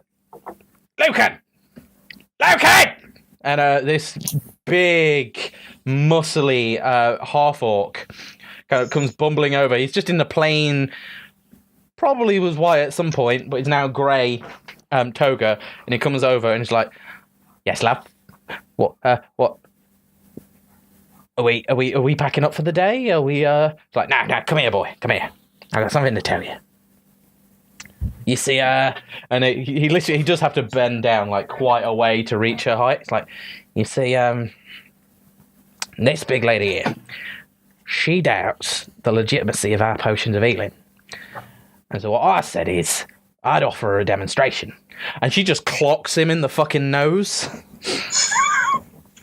And just burst open. He's like, "Oh, fucking hell, why did you do that?" And he's like, right, "Shut up, you've had worse on date night. Now, fucking stand still." Right. We have a bleeder. We have a potion. We apply said potion to the bleeder. And she passes it over and he's like, "Just a fucking sip, you imbecile." He takes a sip of the potion, still kind of half whimpering and holding his nose. But as he does so, it kind of takes a couple of seconds. You hear a distinct popping noise. And he kind of, "Oh, yes, it's all right, though, actually. It wasn't that bad." "I don't fucking wasn't that bad. You're taking worse than that." Now do you believe me? That was, to be honest, I find your punching ability actually slightly more impressive than the actual potion itself, but it's still pretty good. Yeah, he does what he meant to do. "Thank you, Lucan. You can be on your way now." And Lucan goes, "All right," turns around, walks away, and as he does so, she just turns and just slaps him on the ass. I'm suitably convinced for now. However, you know, I have my own set of skills, but these are just handy to have as stopgaps in case things go wrong. So, I would very much like to know how many of these smaller ones you have and how much they are worth, or to sell, should I say. Right, let's have a look, shall we? What fucking comes after 2? Alpha, Beta, Delta. I got 3 of the little ones. Okay. It's been quite busy, as you may have guessed. A lot of combat going on. People want their potions. Yes. How is things going? I got no fucking clue. They won't let me in. I have no idea why. Oh no, I'm sure there's no reason. No, you seem so lovely. I'm a fucking delight. Thank you very much. If you wouldn't mind passing that on to the rest of everyone you meet, Agatha's potions, straight. Legitimately from Thebes. I'm sure I can find someone to give as much of a toss as I do right now. I'm sure. Right, 3 healing potions. Judging by the current climate and how much they usually are. Talking about and the price of fish in the sea. And then, they are quite in demand at the moment, as I've said. I can sell you 1 healing potion for 75 gold. Okay, that's just laughable. That's utterly ridiculous. And that's what for the tiniest one. It's just for the least effective. I mean, I'm looking for more. It's substantially more, but those are the prices. I'm afraid you've come at a very busy time. I've come at a very busy time when you are clearly ripping people off that don't know better. That's quite interesting. Okay, well, can't say I didn't at least try. But all right, see you later, bye. And she kind of just turns around and walks off into the crowd. Potions, get you potions, fresh as them are free potions. What a wretched bitch. Oh, she's going to get hers. Okay, I wander back. Yeah, that's fair. You wander back. As you do so, as you start to speak to the others, Septimus kind of returns looking a little flustered, like he's been running or jogging or, again, pushing through the crowd. You're with Runt, aren't you? We are. Should we be concerned? Well, he went and got himself fucking arrested, didn't he? Oh, wonderful. Well, I did call. Well, I called it. So. Yeah, I knew he was I knew he had an anger side, but I didn't expect him to punch the commander of the Spartan first guard. Well, he probably deserved it. So. Doesn't matter if he deserved it. Our friend Alexandros is now heading to the Colosseum, isn't he? Who? Who's Alexandros? Alexandros Tavros, Runt, ex-Spartan of the First Brigade. Does he not? We only know him as Runt. Right. Well, we call him that, but it's Alexandros. Isn't that sweet? So has he been sentenced yet? Well, you could say that. Yeah, he's been sentenced to trial by the Colosseum, which is even with Alexandros as powerful and boisterous as he is, it's still basically a death sentence. Well, not if we have anything to say about it. You won't get anywhere close. Look, I know. Honestly, I'm not trying to put you down or anything. I want to help him as well, but you won't get anywhere close. I'm doing what I can. Coming to you and actually telling you this already is breaking the law. I could find myself in the arena with him just by telling you this. I can only do so much. We appreciate your efforts. Look, if you try and get anywhere close to him right now, I advise for him, there's not much you can do. But for your friends, you might still be able to stop their execution before it happens. And he pulls out this little, again, leather-bound book. Like this is a ledger of all of the prisoners coming in and out of Sparta at any one time. I haven't read through it, but according to Aristos, the people you're looking for are in here. Do you mind if I have a quick look? I expect you do have to return it fairly quickly. I mean, the place is in a shit heap at the minute. They had a bit of a brawl, but yeah, it will eventually get noticed. Right. Can I just take a quick flick through then? I'm just looking for 3 names. Yep. You find said names. Sorry, I've got Kinnikos, Fisali, and Tasha. Yep. You find all three names grouped together because they were all arrested pretty much at the same time. Little gap, but they are all on their way. Again, you beat them, but not by much. They should arrive in the next 2 to 3 days. An envoy was sent slightly ahead of them to give details and things. So, a company of guard, and it tells you almost the arresting officer, if you like, Okay. of who brought the information and who went ahead of time to give the details. But as soon as they get here, because of the severity of the accusation, it was deemed that a meeting of officials was done when they were in transit to Sparta, and they were accused of plotting to assassinate Dionysus during the opening of the festival. And even though they were caught...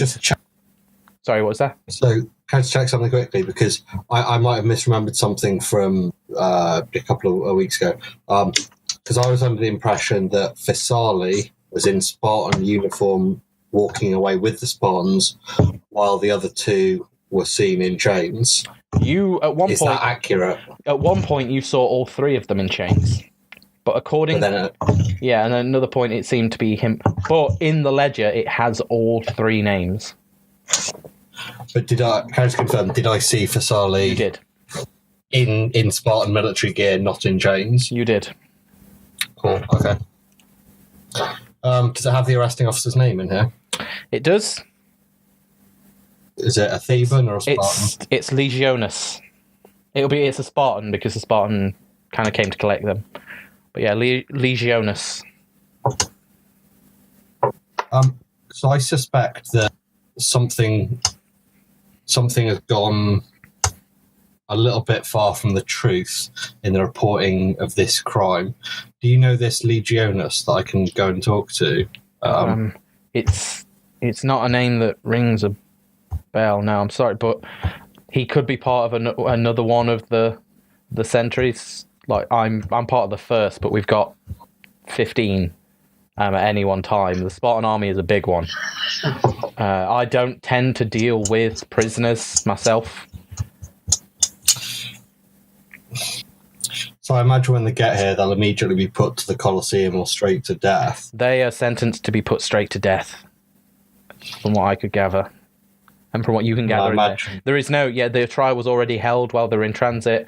There's no mention of Colosseum. It just says death by execution.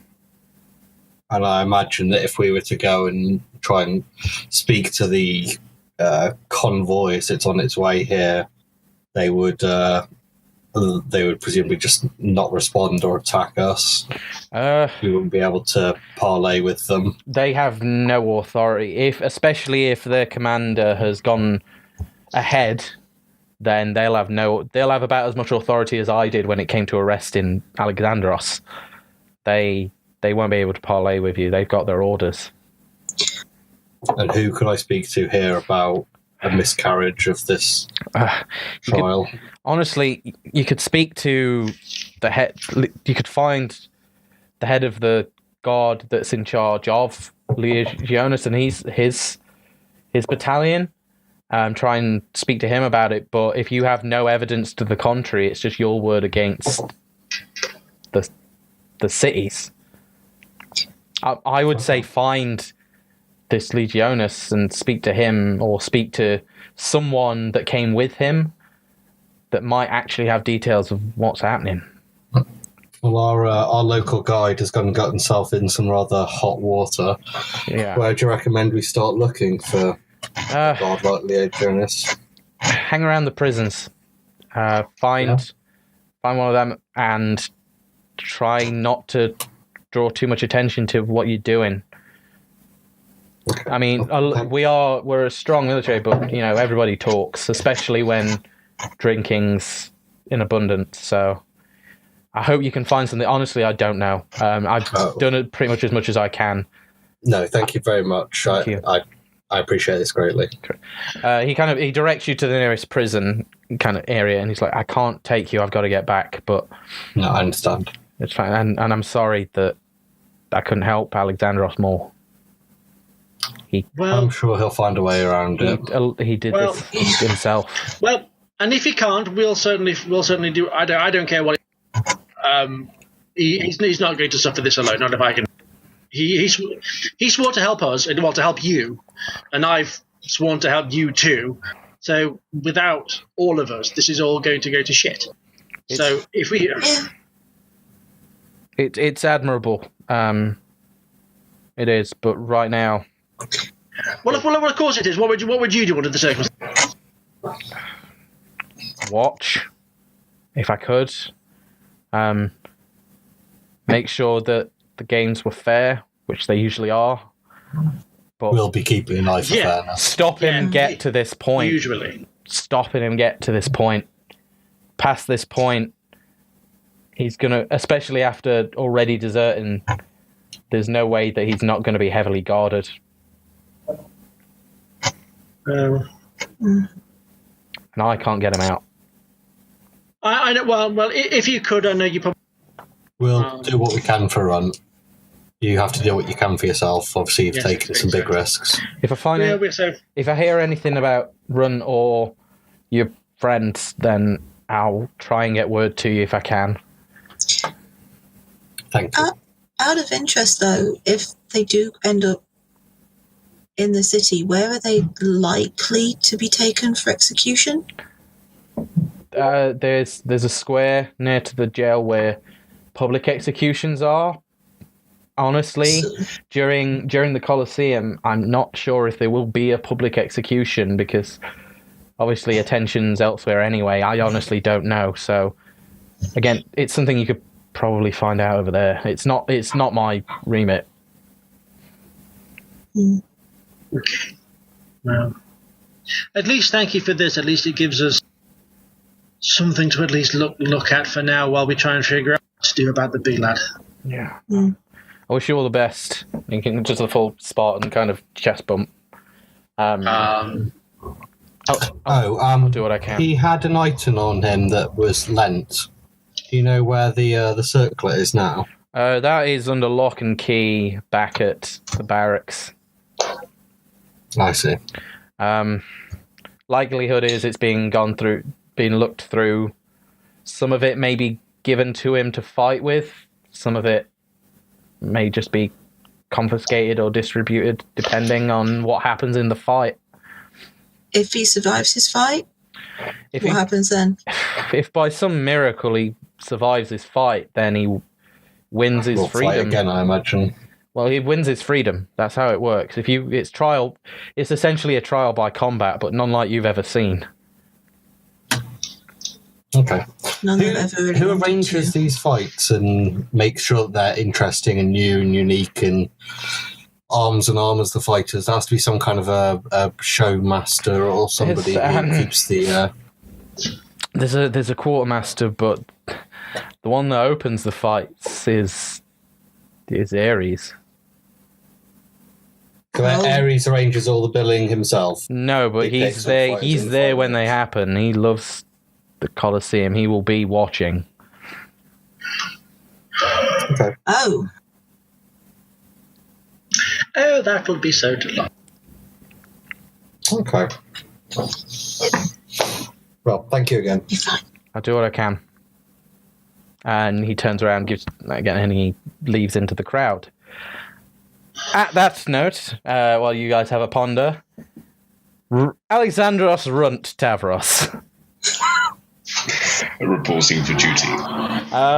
You are taken to the Colosseum. Yeah. You are directed through, still gagged and chained, through to the lower entrance, kind of goes underground. Don't know if anyone's visited the Colosseum. Again, it's Roman, but it's fucking beautiful. You are taken below. You are hosed down, sanded. It's like a scene from a very erotic Rocky movie. And you are prepared, and you are given nothing but your gladius. Right. As you not my Sparta, just like a single toothpick. Yeah, you are given a gladius to fight with. The quartermaster, as he's eyeing you up and down, tells you that survive. We might make it more interesting. Give you some more toys. All right. Okay, so you basically have the equivalent of a longsword. Remind me what the stats are for that. D8. Yeah. D8 plus. Well, it's D6, D8 versatile, plus your strength. D8 plus strength. Cool. If you're using it in two hands, it's D8. Oh, I'll be using it in two hands. I figured. Yeah, Mercy, if you want to double check for me, but I'm pretty sure longswords are versatile D6, D8. Longsword's D8, D10. Oh, D8, D10. So yeah, D10 in that case. Yeah, it's short sword's D6. That's the one. So yeah, so it's D10 in two hands. Or a D8 in one. Yes, I think you should be proficient in it because of barbarian. Martial weapons. Yeah, I'm you're all good. So yeah. You add your bonuses to hit as normal, and you add your strength as normal. It's just the dice that's different. Yep. Cool. Okay. Yeah, and you are led up to the gates, and through the gate you can hear the roar of a crowd, a huge roar of a crowd, an occasional like thumping, like rhythmic thumping of crowds like banging their feet on stalls. Is it like that bit at the start of Knight's Tale? Yeah, because I fucking love that film. That crossed with Spartacus Blood and Sand. Love it. And you are greeted with, again, you are not there right now, but through the grill you can see this sight. And all around the edges there, yeah. Okay. You can see raised platforms again. There's one big raised balcony just in the center. Just in from where you can see it on the screen, top middle. A raised balcony.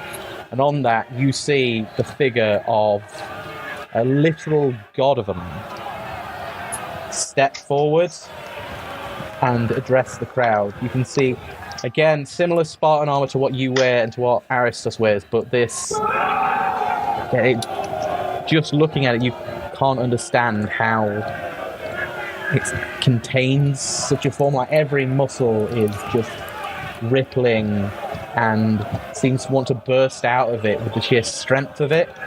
Like, even as he walks forward, it seems that the entire place kind of shakes and dust kind of falls from the ceiling in the tunnel you're in, and these are just casual steps to the end of the balcony. Kind of shaggy, kind of almost civilian hair with short cropped sides and deep piercing brown eyes. The unmistakable form of the god of Ares stands at the edge of the balcony.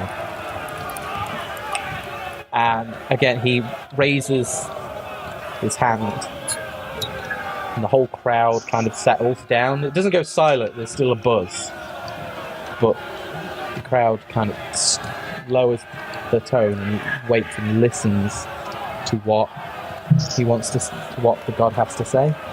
And at that point, I'm going to mute some volumes so that we can kind of show you what he says. Okay.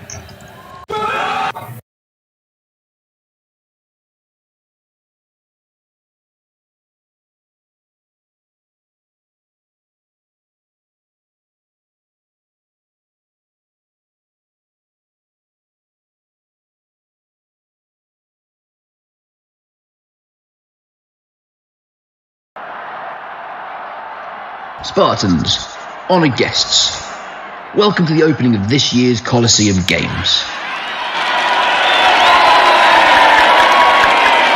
To warm the blood in your veins, we have a special treat for you. As you know, I am a merciful god, and I believe that a man should have a chance to prove himself. Therefore, I give you, the deserter, the dishonourable, the runt of the litter, Alexandros Tavros. Alexandros will attempt to earn back his honour the Spartan way, if he remembers how. If he can defeat his opponents, not only will he regain his honour, but he will carry a symbol of that honor with him forever. And if he doesn't, well, at least we can give him an honorable death. Without further ado, let the games begin.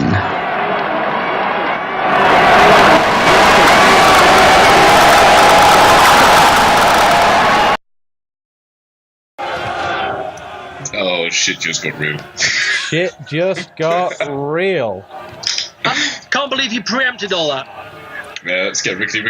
Yeah, I mean, come on, how did... I had a feeling. Yeah. So yeah, and on that note, we are going to take a break. Thank you for joining us so far. Thanks to everybody who has followed, subbed, resubbed, and is still tuned. It's about to get exciting as Runt literally fights for his life on his own in the Colosseum. Again, thank you very much, guys. We're going to take a quick 10-minute break. Please join us again soon. And yeah, we'll see you in a few. Bye.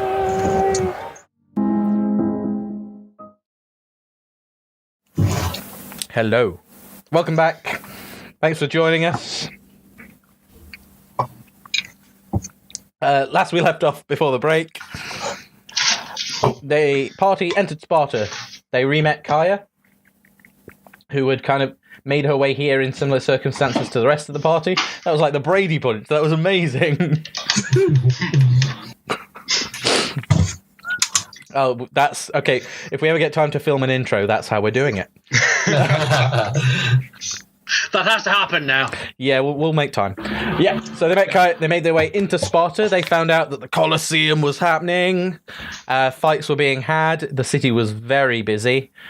They went to try and investigate if Gavriil's allies had made it yet, and on their way, if the execution had happened, because they weren't quite sure in terms of how long they'd been in the Feywild, how long it had been, who had made it first.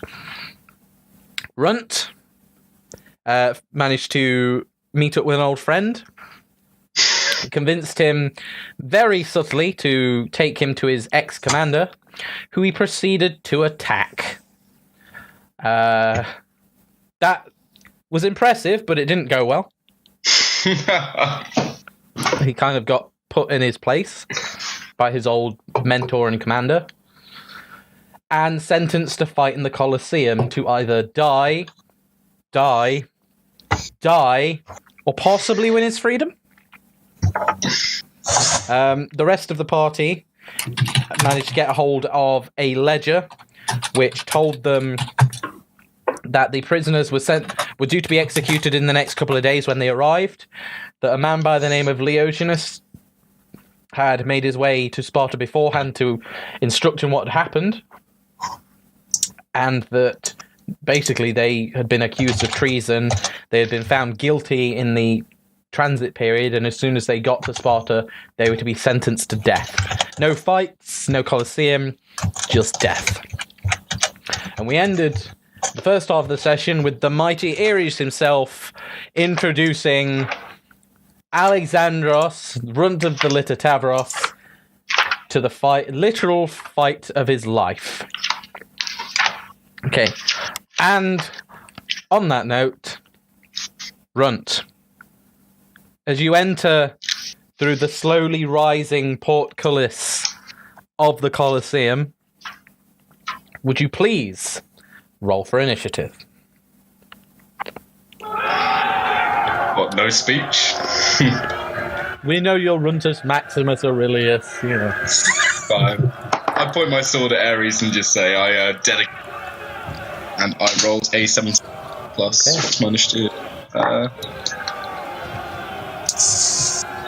Plus 1. 18. Okay. Let's sort this admin.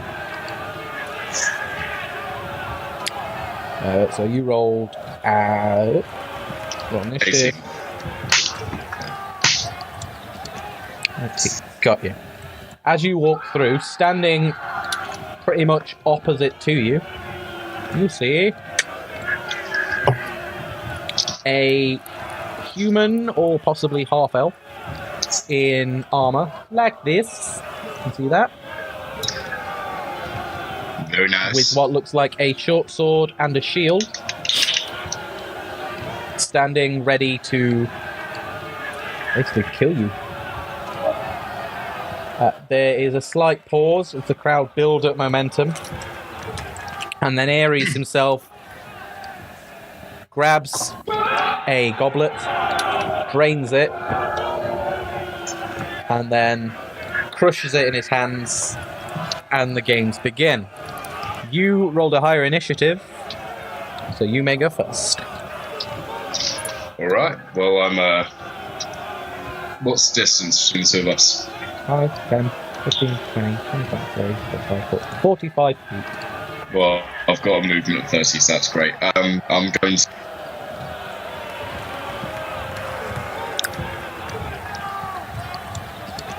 Sorry, what are you going to do? You've gone off. I'm going to move towards him, so... In a straight line? Yep, straight line, just head straight to him. Okay. Then, as bonus action, can I dash the last? You can't bonus action dash, only rogues can do that, sadly. You can use your action to dash. Yeah, I'll use my action to dash. That'll get you into combat, but then you won't have your attack. However, after I dash, I can make an unarmed. Yes, you can, Mr. Minotaur. I can indeed. So yeah, roll for that. I'm going to do that. Roll for your gore attack, basically, as you full-on charge this guy. And that is going to be a 13. Have a look. 13 sadly misses. Oh, hang on. No, 13 literally just hit. Ooh, Jesus. So that's you're lucky. I didn't think hit. I'd included the shield yet, but I had, so you got very lucky. Shoot. 1d piercing is 4 damage. Okay. You charge this guy, and he goes... He was busy working the crowd. He wasn't really paying attention. He didn't expect you to just full on, like I say, charge him in a straight line. So he just manages to kind of block your head, but the horn still gores either side of his arms and score across the leather and draw blood. He's going to reel from that, and he is going to make a reckless attack against you. Ooh, I'm fighting a barbarian. I like it. Mm-hmm. Does a 21 hit? I think we can assume that yes, a 21 hits. Oh, was I healed up after my bout? Nope. The commander? Nope. Oh, shit. I will allow you to have taken a short rest, if you like, in between. Cool. D12.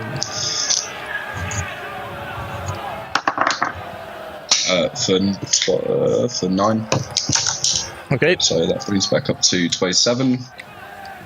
Take 6 from that. So 21. As he takes his short sword and drives it into your shoulder. You've got a thick hide, so it doesn't go deep, and he's still kind of winded from when you attacked him, but it definitely sticks into your shoulder and does some damage. Your turn. Right. Well, I'm going to see my rage, and I'm going to attempt to, well, cut his head off with the gladius. Okay, you can do so with advantage because he attacked recklessly. That's either a 16 or a 22. Either of those. Yeah. Yep. So roll damage. Cool. 1d10 plus your strength plus 2 for your rage modifier. D10 plus, so that is 13 points of damage. Okay, yeah, you move away from him and kind of, you're no longer locked together. You move back, pull out this teeny tiny long sword, and with both hands just kind of swipe across his middle. You managed to back up, but not in time for you to cut a major gash into his stomach. Cool, I'm follow that up by just getting close again. Okay, go for it. Still with advantage because he's still being reckless. Thank God for advantage. And that will be a 12, so that's not going to hit. No, 12 misses. You go to do that, but he's seen it coming before, and he kind of brings his shield up and blocks the strike, and you kind of just score across the shield as he uses that momentum to come in for a swing himself.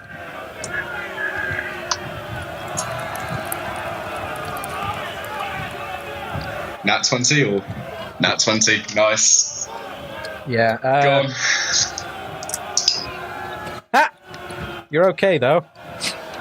Because even though I rolled 2d6 instead of 1, I rolled 2 1s. Nice. So that is 5 damage, as he kind of again tries to bring his arm around the shield and just gets you in the bicep. So 5 halved is 2 then. Yeah.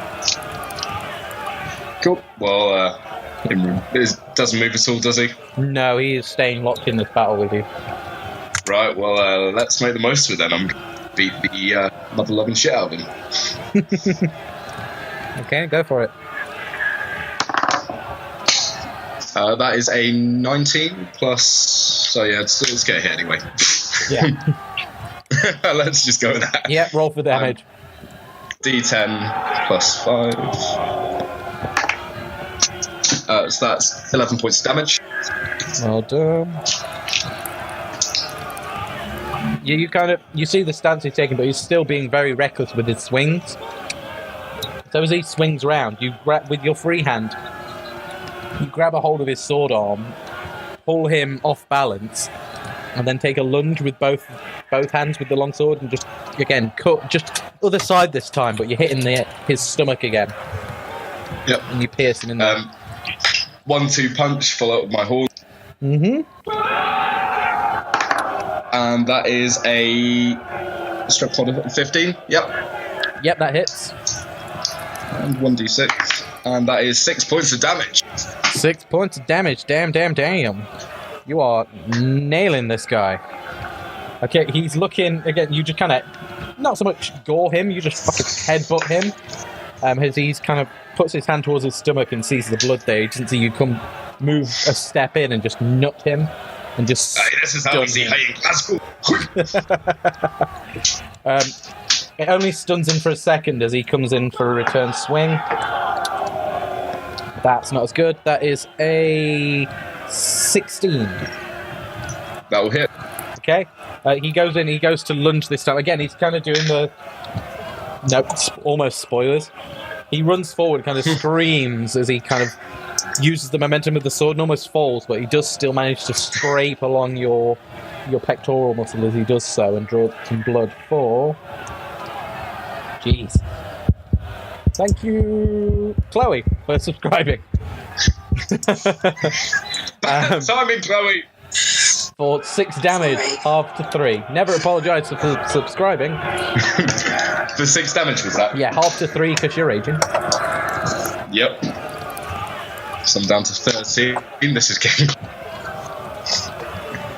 Right, let's put this little bastard into place. I take out the gladius once again, try and decapitate him. Okay, go for it. I mean, the battle mat has been purely useless in this one, but oh well. Yeah, that'll be a nat 20, by the way. Oh, jeez. Okay, yeah, roll double dice, so roll 2d10 and add. Add my 5. So that's 4, 7, so that's 16 points. Okay. So yeah, as he charges forward and scrapes along your muscle, you kind of. The reason he managed to get you in the pecs is because you kind of pulled up your arm for a swing, and he got you as you were unguarded. But as you do so, you swing down as he goes past, and you literally separate his torso from his waist in one big mountainous swing. And as his legs fall, the upper half of him kind of keep going and kind of hit the Colosseum walls. Feel free to say something cheesy if you want. I was so tempted to say you're not entertained, but I knew you were. I'm just going to carry the sword through the arc, spray the blood drop off, and then without saying a word, I'm back to because be the bigger man. Okay. Mine at all. As you do so, you get back into the pit to stunned silence and then an eruption of cheers as the fickle crowd kind of see what you did and liked it, apparently. Ooh. Okay. As you get through the gate, you are met with the same quartermaster that geared you up. He goes, that wasn't bad. Take a breather. Round 2 will be in about an hour. Right. Is there any chance I could get a healing potion? Did you bring one with you? I had one in my stuff, which may or may not have been confiscated. Was that returned to me? Let's have a look. He rifles through a few bits and bobs, and he pulls out your pouch. And says, "Yeah, you're allowed to keep that." And I thought you might need it. And he throws you your healing potion. Yeah, and just remind me what a healing potion. It is 2d4 plus 2. 2d4 plus 2. Cool. 3, 6, 8. So it's 21, and a short rest as well, is it? Yeah, feel free to take a short. You've got about an hour until the next round. Yeah, I'll definitely take that short rest. Okay. In the meantime, oh yes, the rest of the party.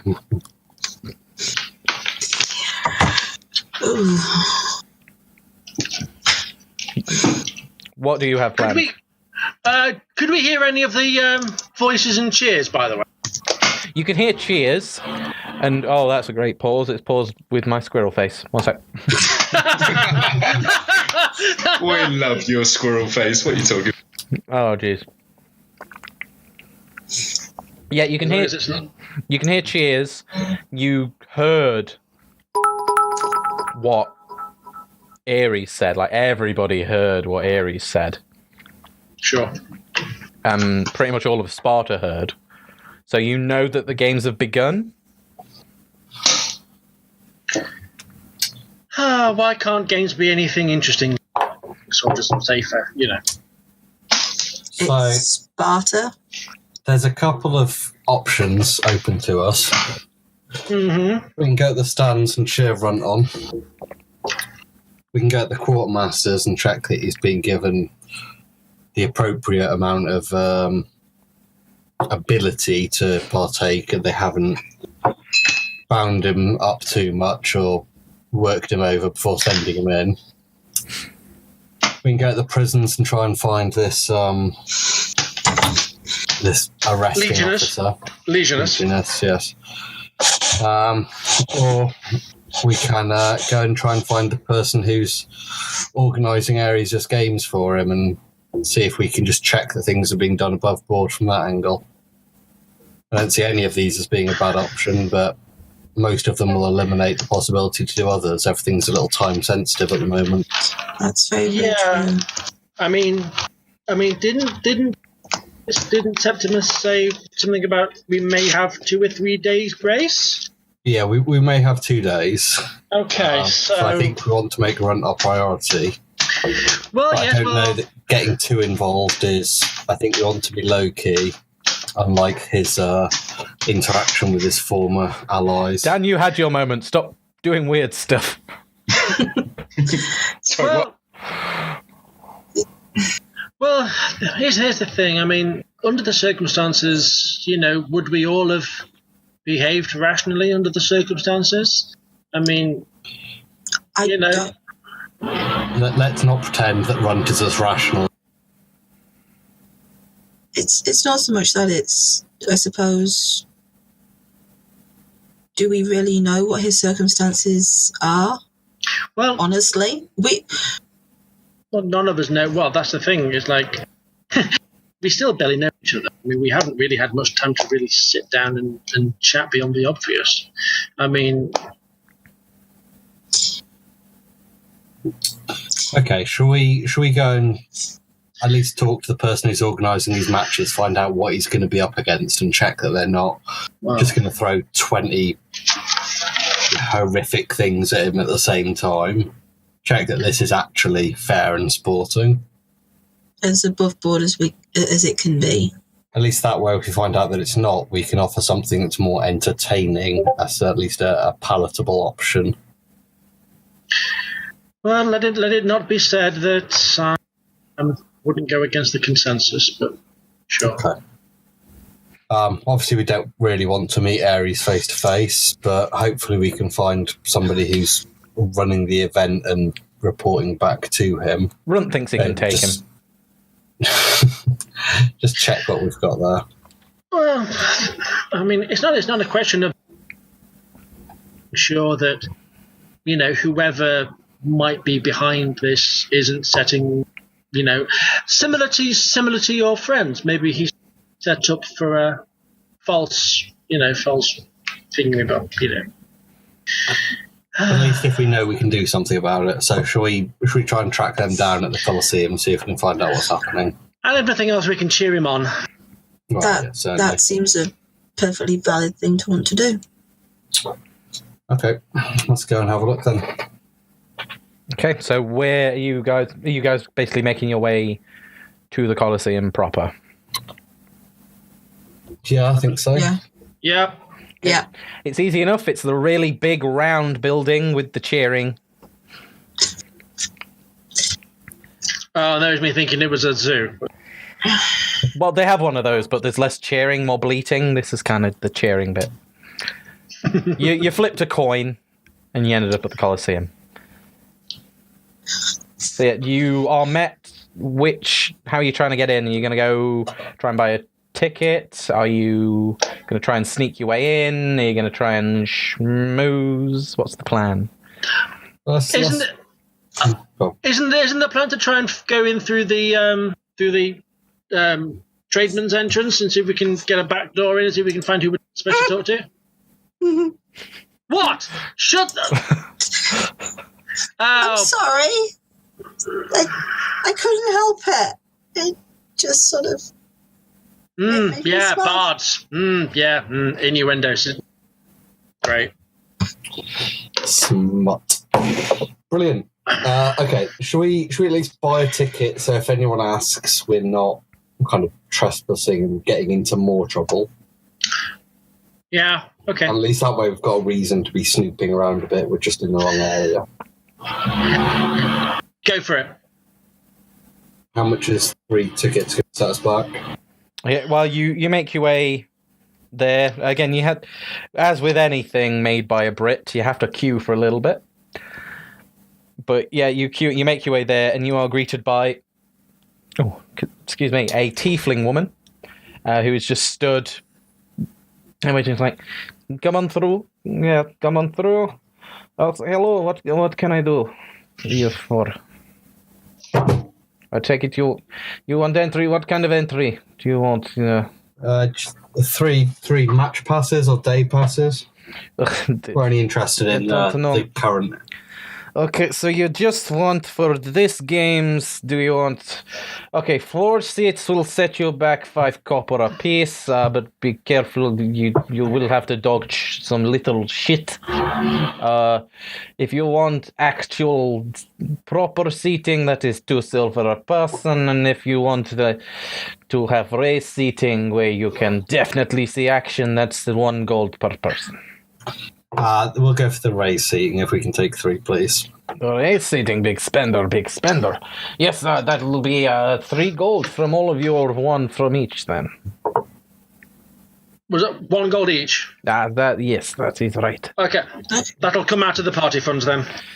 Oh, that's Are you party sure? funds. I like the party funds. Okay, go ahead. And she kind of. She rubs her hands together and then over a book she's holding and kind of flicks it at you, and you all get a glowing little silver, the Spartan shield, it's kind of round, it's got the V through the middle. Yeah. This golden little glamour on the back of your hands. It's basically a nightclub stamp, but my version. Cool. Okay, that will fade by end of midnight tonight. Then if you want to see more games, you'll have to buy another ticket. Thank you very much. Well, thank you very. Oh, Can you yeah. direct us to the seats? We want to make sure we've got a good view of Ares as well. Okay, you have race seating. That would be up. Just keep heading up. Okay. Thank Yes, there is no specific. It's just push through, find a good place. But show that to anyone that stop you. You'll get high enough to where you need to go. Thank you. It's very, very, very good. And enjoy the games. Yeah. Sure. Okay. Let's push our way up. Okay, you head up, and you kind of walk your way through, and you are stopped by a few guards as you get, because you're on the kind of level ground. Before you get through to the ground yourself, you have to show it to show that you're allowed, at least on the level. And then as you start to go up the race platform to the race seat, and you have to show it again to guards and they, as soon as you show it, they let you through straight away. And looking down, at the minute the pit is empty. What you can see is people. You're not sure what race. They look kind of like. Actually, if you want to make a nature check for me, anybody that is proficient? Nah. No. Nope. I'm odd. You're jack of all trades, so you can always make these rolls. 20, not natural. Damn. Kaya coming in strong. These are gnolls. Ooh. Yeah, they're almost look like half hyena, half man. They generally walk around hunched. They're not always used, like, they're not typical gnolls of, like, slave race kind of thing. It's Elysium, so any race could be a slave, depending on their social status. But they do tend to go to more blood sport work, as they kind of have an affinity to, like, that scavenging blood kind of. Their ancestors were scavengers, and so they tend to go towards jobs of that ilk.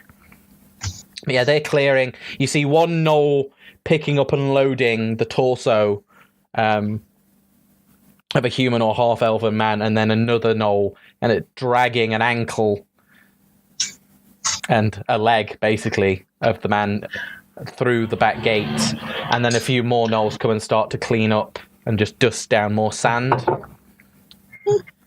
Well, No. And also here's guessing that. Well, I'm hoping. Well, I don't know. Would Runt have had his first match? Who knows? It did sound like Ares was introducing him. Oh, he was, wasn't he? So we can. You all heard that clear as day. That's Looks like he's at clearly least not won one Runt. round.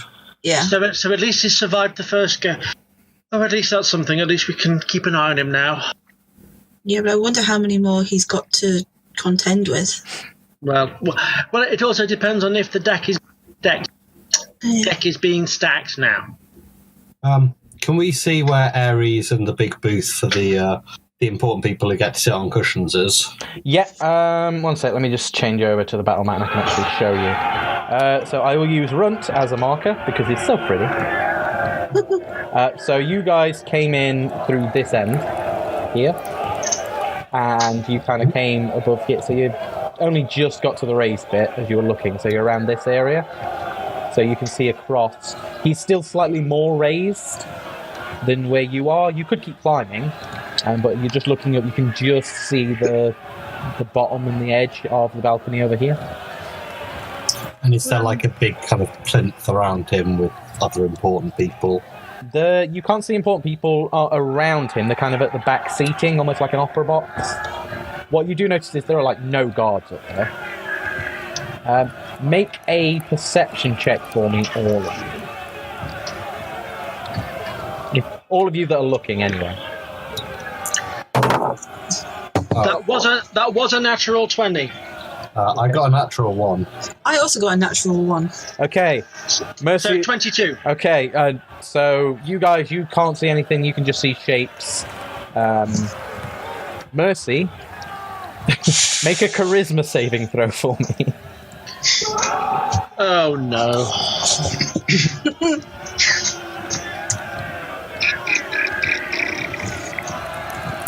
Oh, okay, I'm semi-proficient in that. Okay, that's interesting. 17. 17, okay.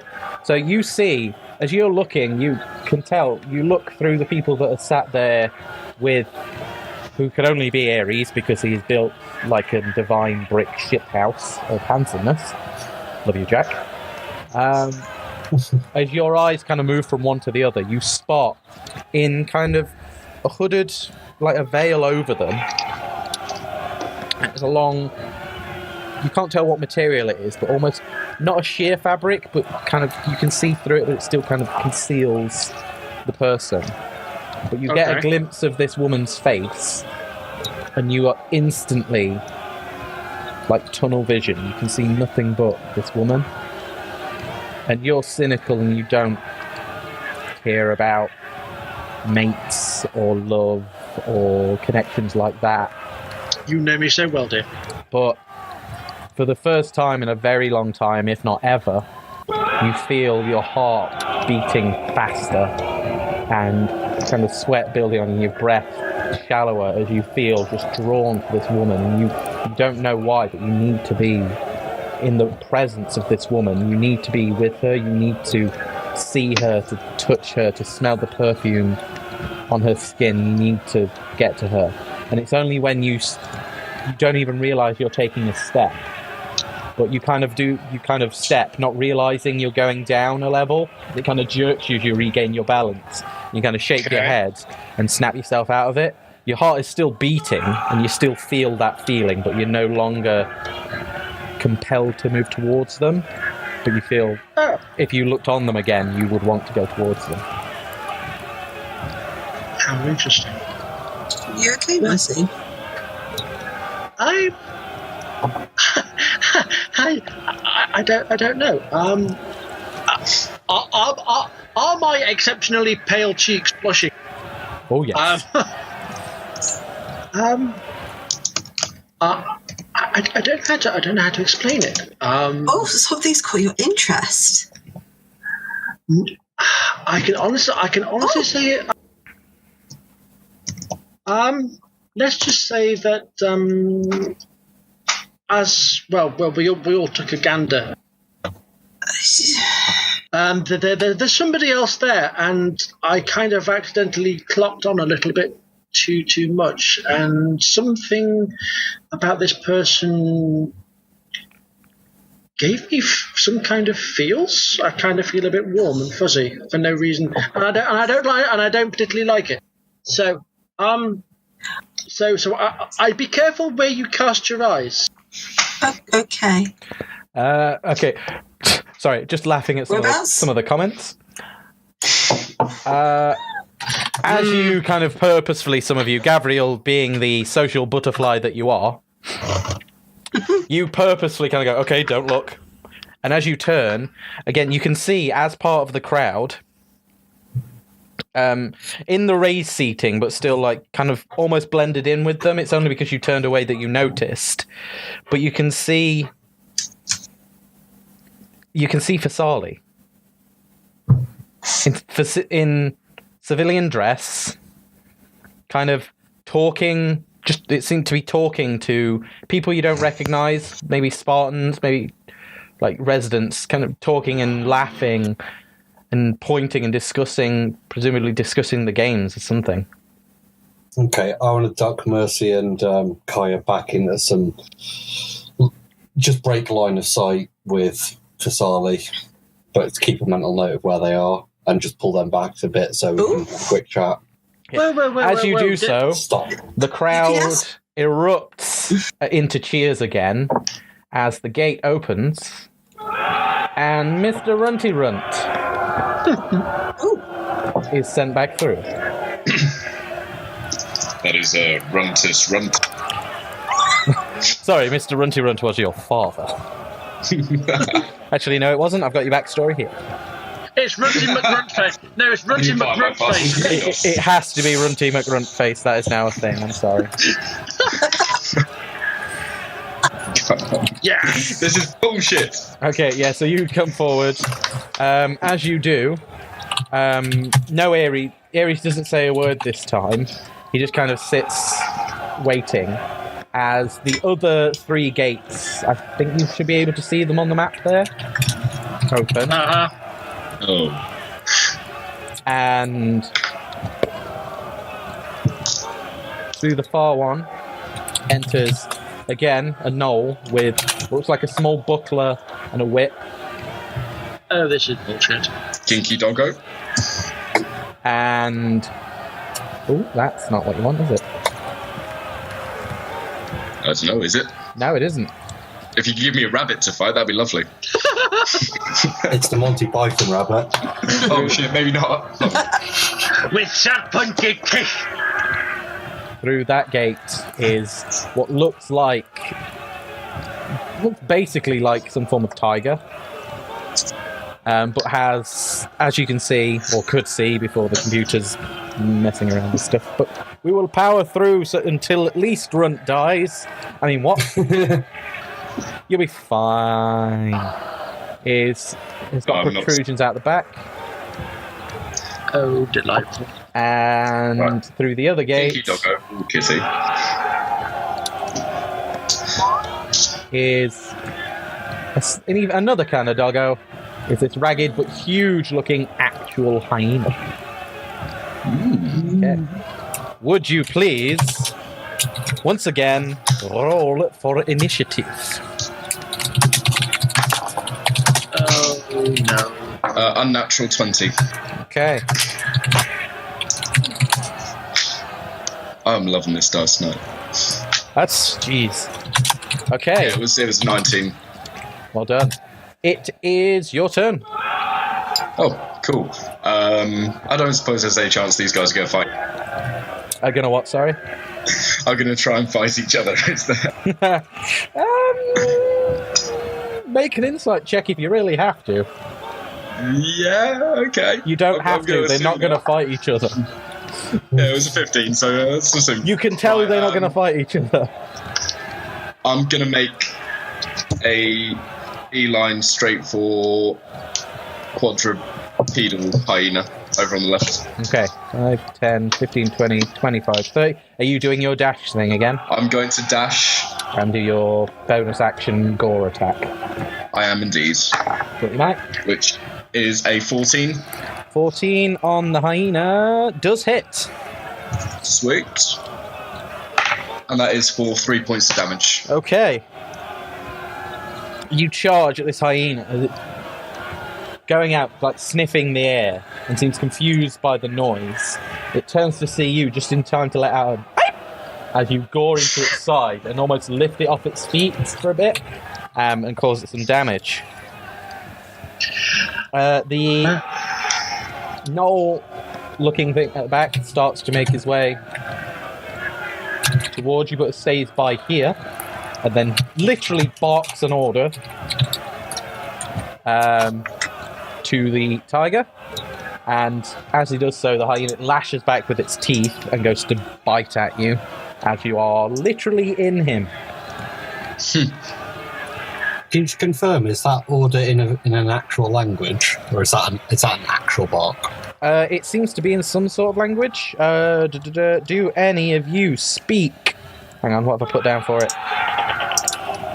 Do you any of you speak Undercommon? No. No. Okay. Yeah, you don't understand what it says.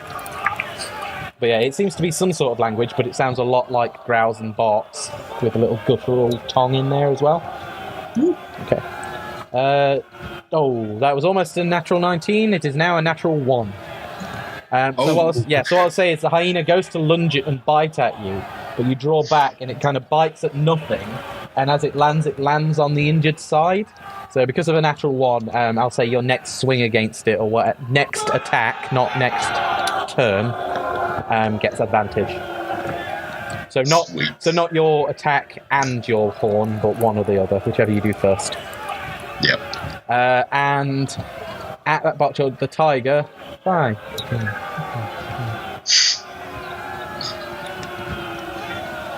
Whoa. This guy can motor.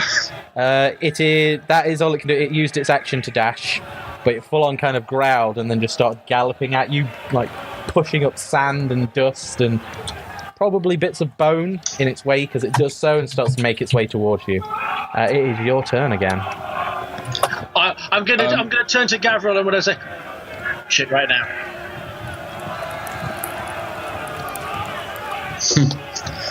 Right, can I use my movement to try and flank round the hyenas? Yep. Whereabouts? Yeah, as long as you don't leave its threat range. I'm not leaving the threat range. I just want to get around to the other side. Like there? Yeah, that'll be fine. Okay. And I'm going to take the gladius two-handed and bring it down on it. Yep. Go. Like I say, advantage with the gladius attack. Cool. Because of its natural one.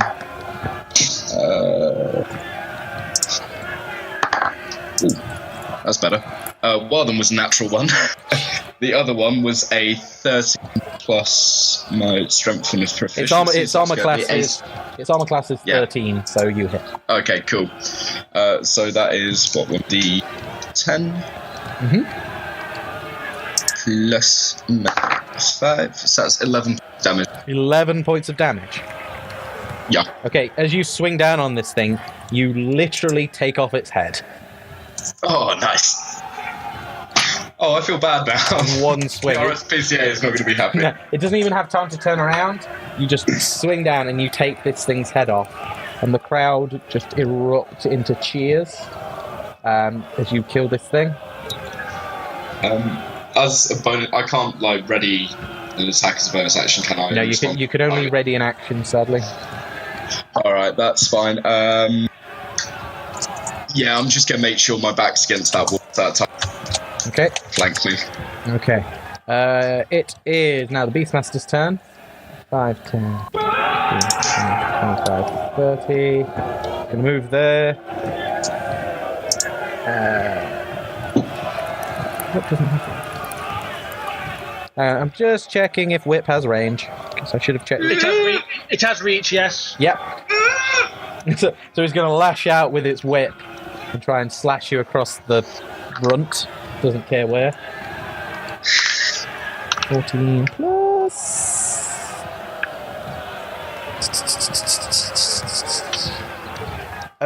Does an 18 hit you? Yes. Okay, take 6 points of damage. Alrighty. Whips don't do a lot of damage, which is a shame because they're really cool. Neither do horns, which are cool. Yeah, but you get to use them as a bonus action. That's true. And it's really hard to disarm you. Unless you've got a really big nail. Yeah, so it whips you, and you go to bring your arm up, and it just too quick, and you weren't expecting it to be able to reach you, and it just leaves a gash along the side of your face. Chick stick scars. It's fine. Okay. And which the tiger also fine. Yep. Reaches your threat range just, and takes a bite at you.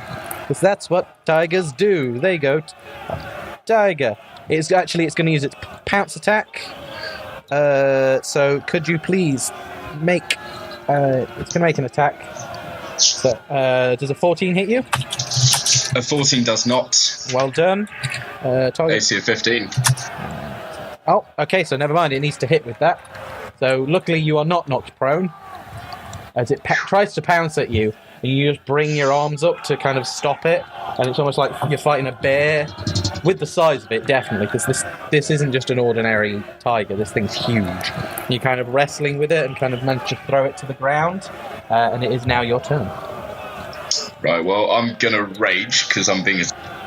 How many rages do you have per long rest?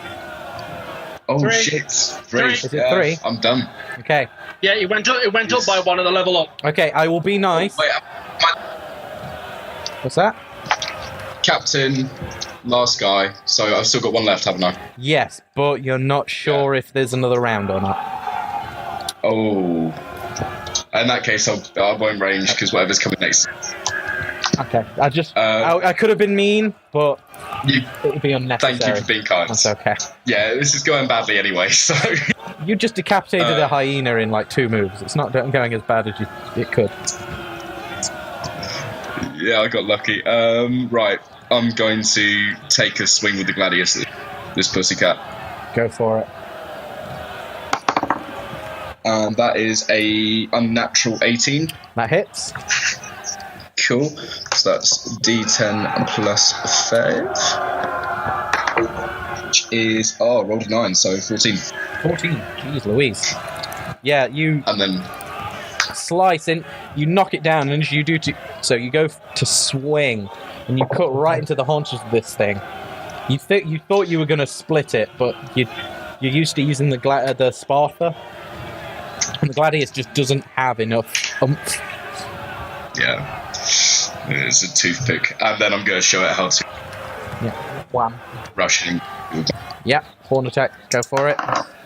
Which is a plus strength, so 15. 15 hits.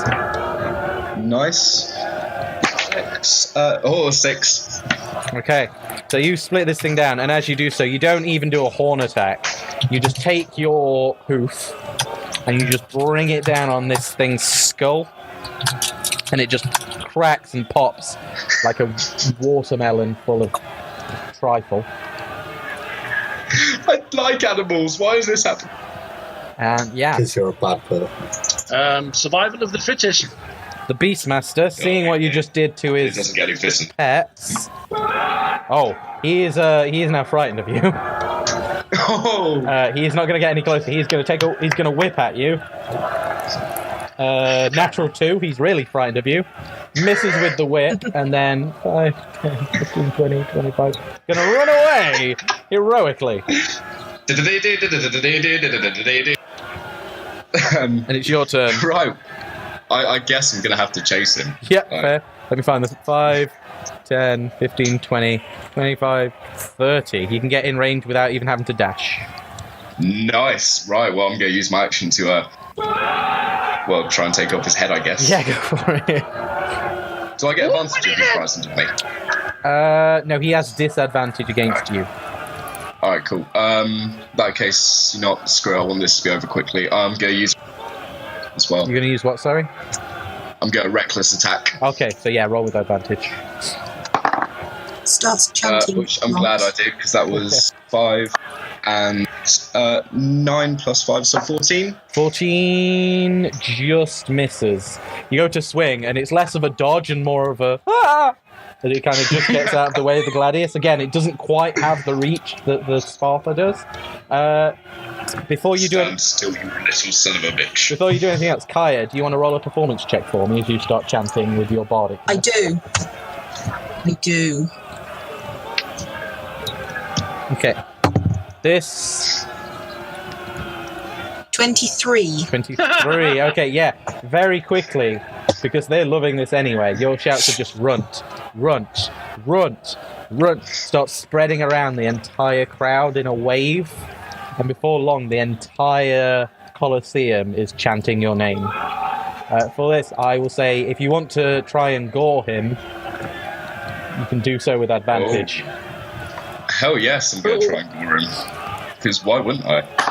Yeah, as you feel the energy from the crowd, feel free to... Cool. First one was a 15, 18, a natural 1. So yeah, an 18 hits. D6 is a 1 point of damage. Ooh. Do you not add your... No, you don't add your strength to horn attacks, do you? I don't believe so. Now, that would be very overpowered if it was, so... Yeah. Okay, yeah. This thing, again, he's hearing the crowd chant for you. You've just killed its pets. He's going to just lash out and try and bite you this time. Does a 17 hit? A 17 will hit, yeah. Okay. It does 2d4. That is 7 plus... So that does 9 piercing damage to you. As you just go and gore him, he just bites down on your shoulder. But then, with everything that's happening, he tries to try and take that moment to run again. Feel free to make an attack of opportunity. Cool. That is a 23. 23. That hits. Cool. D10. So that's 7 points of damage. Okay. 7 points of damage, and it is now your turn. And I'm going to chase him again, because... Yeah, it's a Benny Hill sketch now. Yeah, feel free to do your thing. Yeah, I'm going to attack him. Are you reckless or? Yeah, let's go reckless again. 15 or a 14. 15 or 14, do they hit? A 15 will hit. A 14 would not. Alright, cool. Did I put that dice? A second ago. That's my detective. Ah, there it is. Yeah, rolling under my laptop. And that's 10 points of damage. Okay. 10 points of damage. And then obviously, horny bastard that I am. Yeah. Try and ghoul this. Go and stick him with your pointed end. And that is a 17. Hits. And that's 6 points of damage again. Okay. How would you like to kill him? I want to just full on, like, Minotaur, get in there, horn straight into the abdomen, over my head, so I have his, and then just grab him by the limbs and throw him off my horns and away from me. Okay, make a strength check for me, just to see how far you throw his body. That's a 22. 22. It makes it into the crowd. Oh, 22. yes. So you throw this thing's limp form and it into the crowd over here, to a shout of shock from the crowd, and then again the whole place erupts and starts screaming your name. Once again, I say nothing and just return to my... Okay, as you make your way back, you get to about here, and you hear a booming noise. Oh, shit. And as you do so, as you hear said booming noise, a cover starts to come over. Do you know this red bit here, the awning? Starts to expand over the entire arena. And you guys as well, you can feel this as everything starts to get dark. And you hear this kind of rumbling noise. It sounds like a crowd of like oncoming like chariots or something. Almost like a stampede on its way. And then when everything is in almost pitch black, like barely anybody can see, there's some light coming out from the outside windows, but in terms of the arena, you can barely see anything. And just as everything goes dark, you hear a mighty kind of rush and feel heat as the actual arena around you erupts into a ring of fire as the sides of the arena spurt forth flames and you are surrounded by fire. How do you like your steak cooked? Yeah, and as you do so, a platform in the middle kind of opens into the floor, and up from the floor raises your final opponent.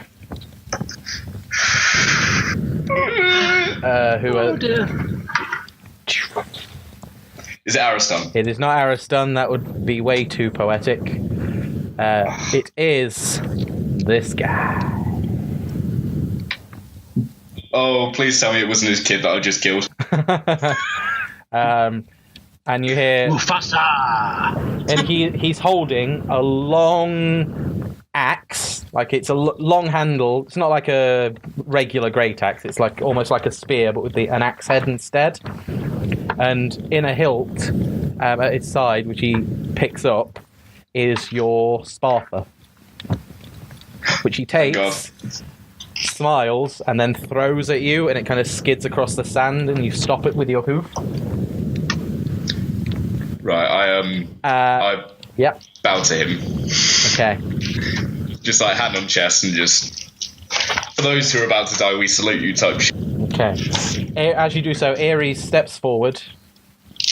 And as he's doing so, Gavriil, as you're moving people back, you hear a whisper in your ear, familiar whisper of, "Hello, brother."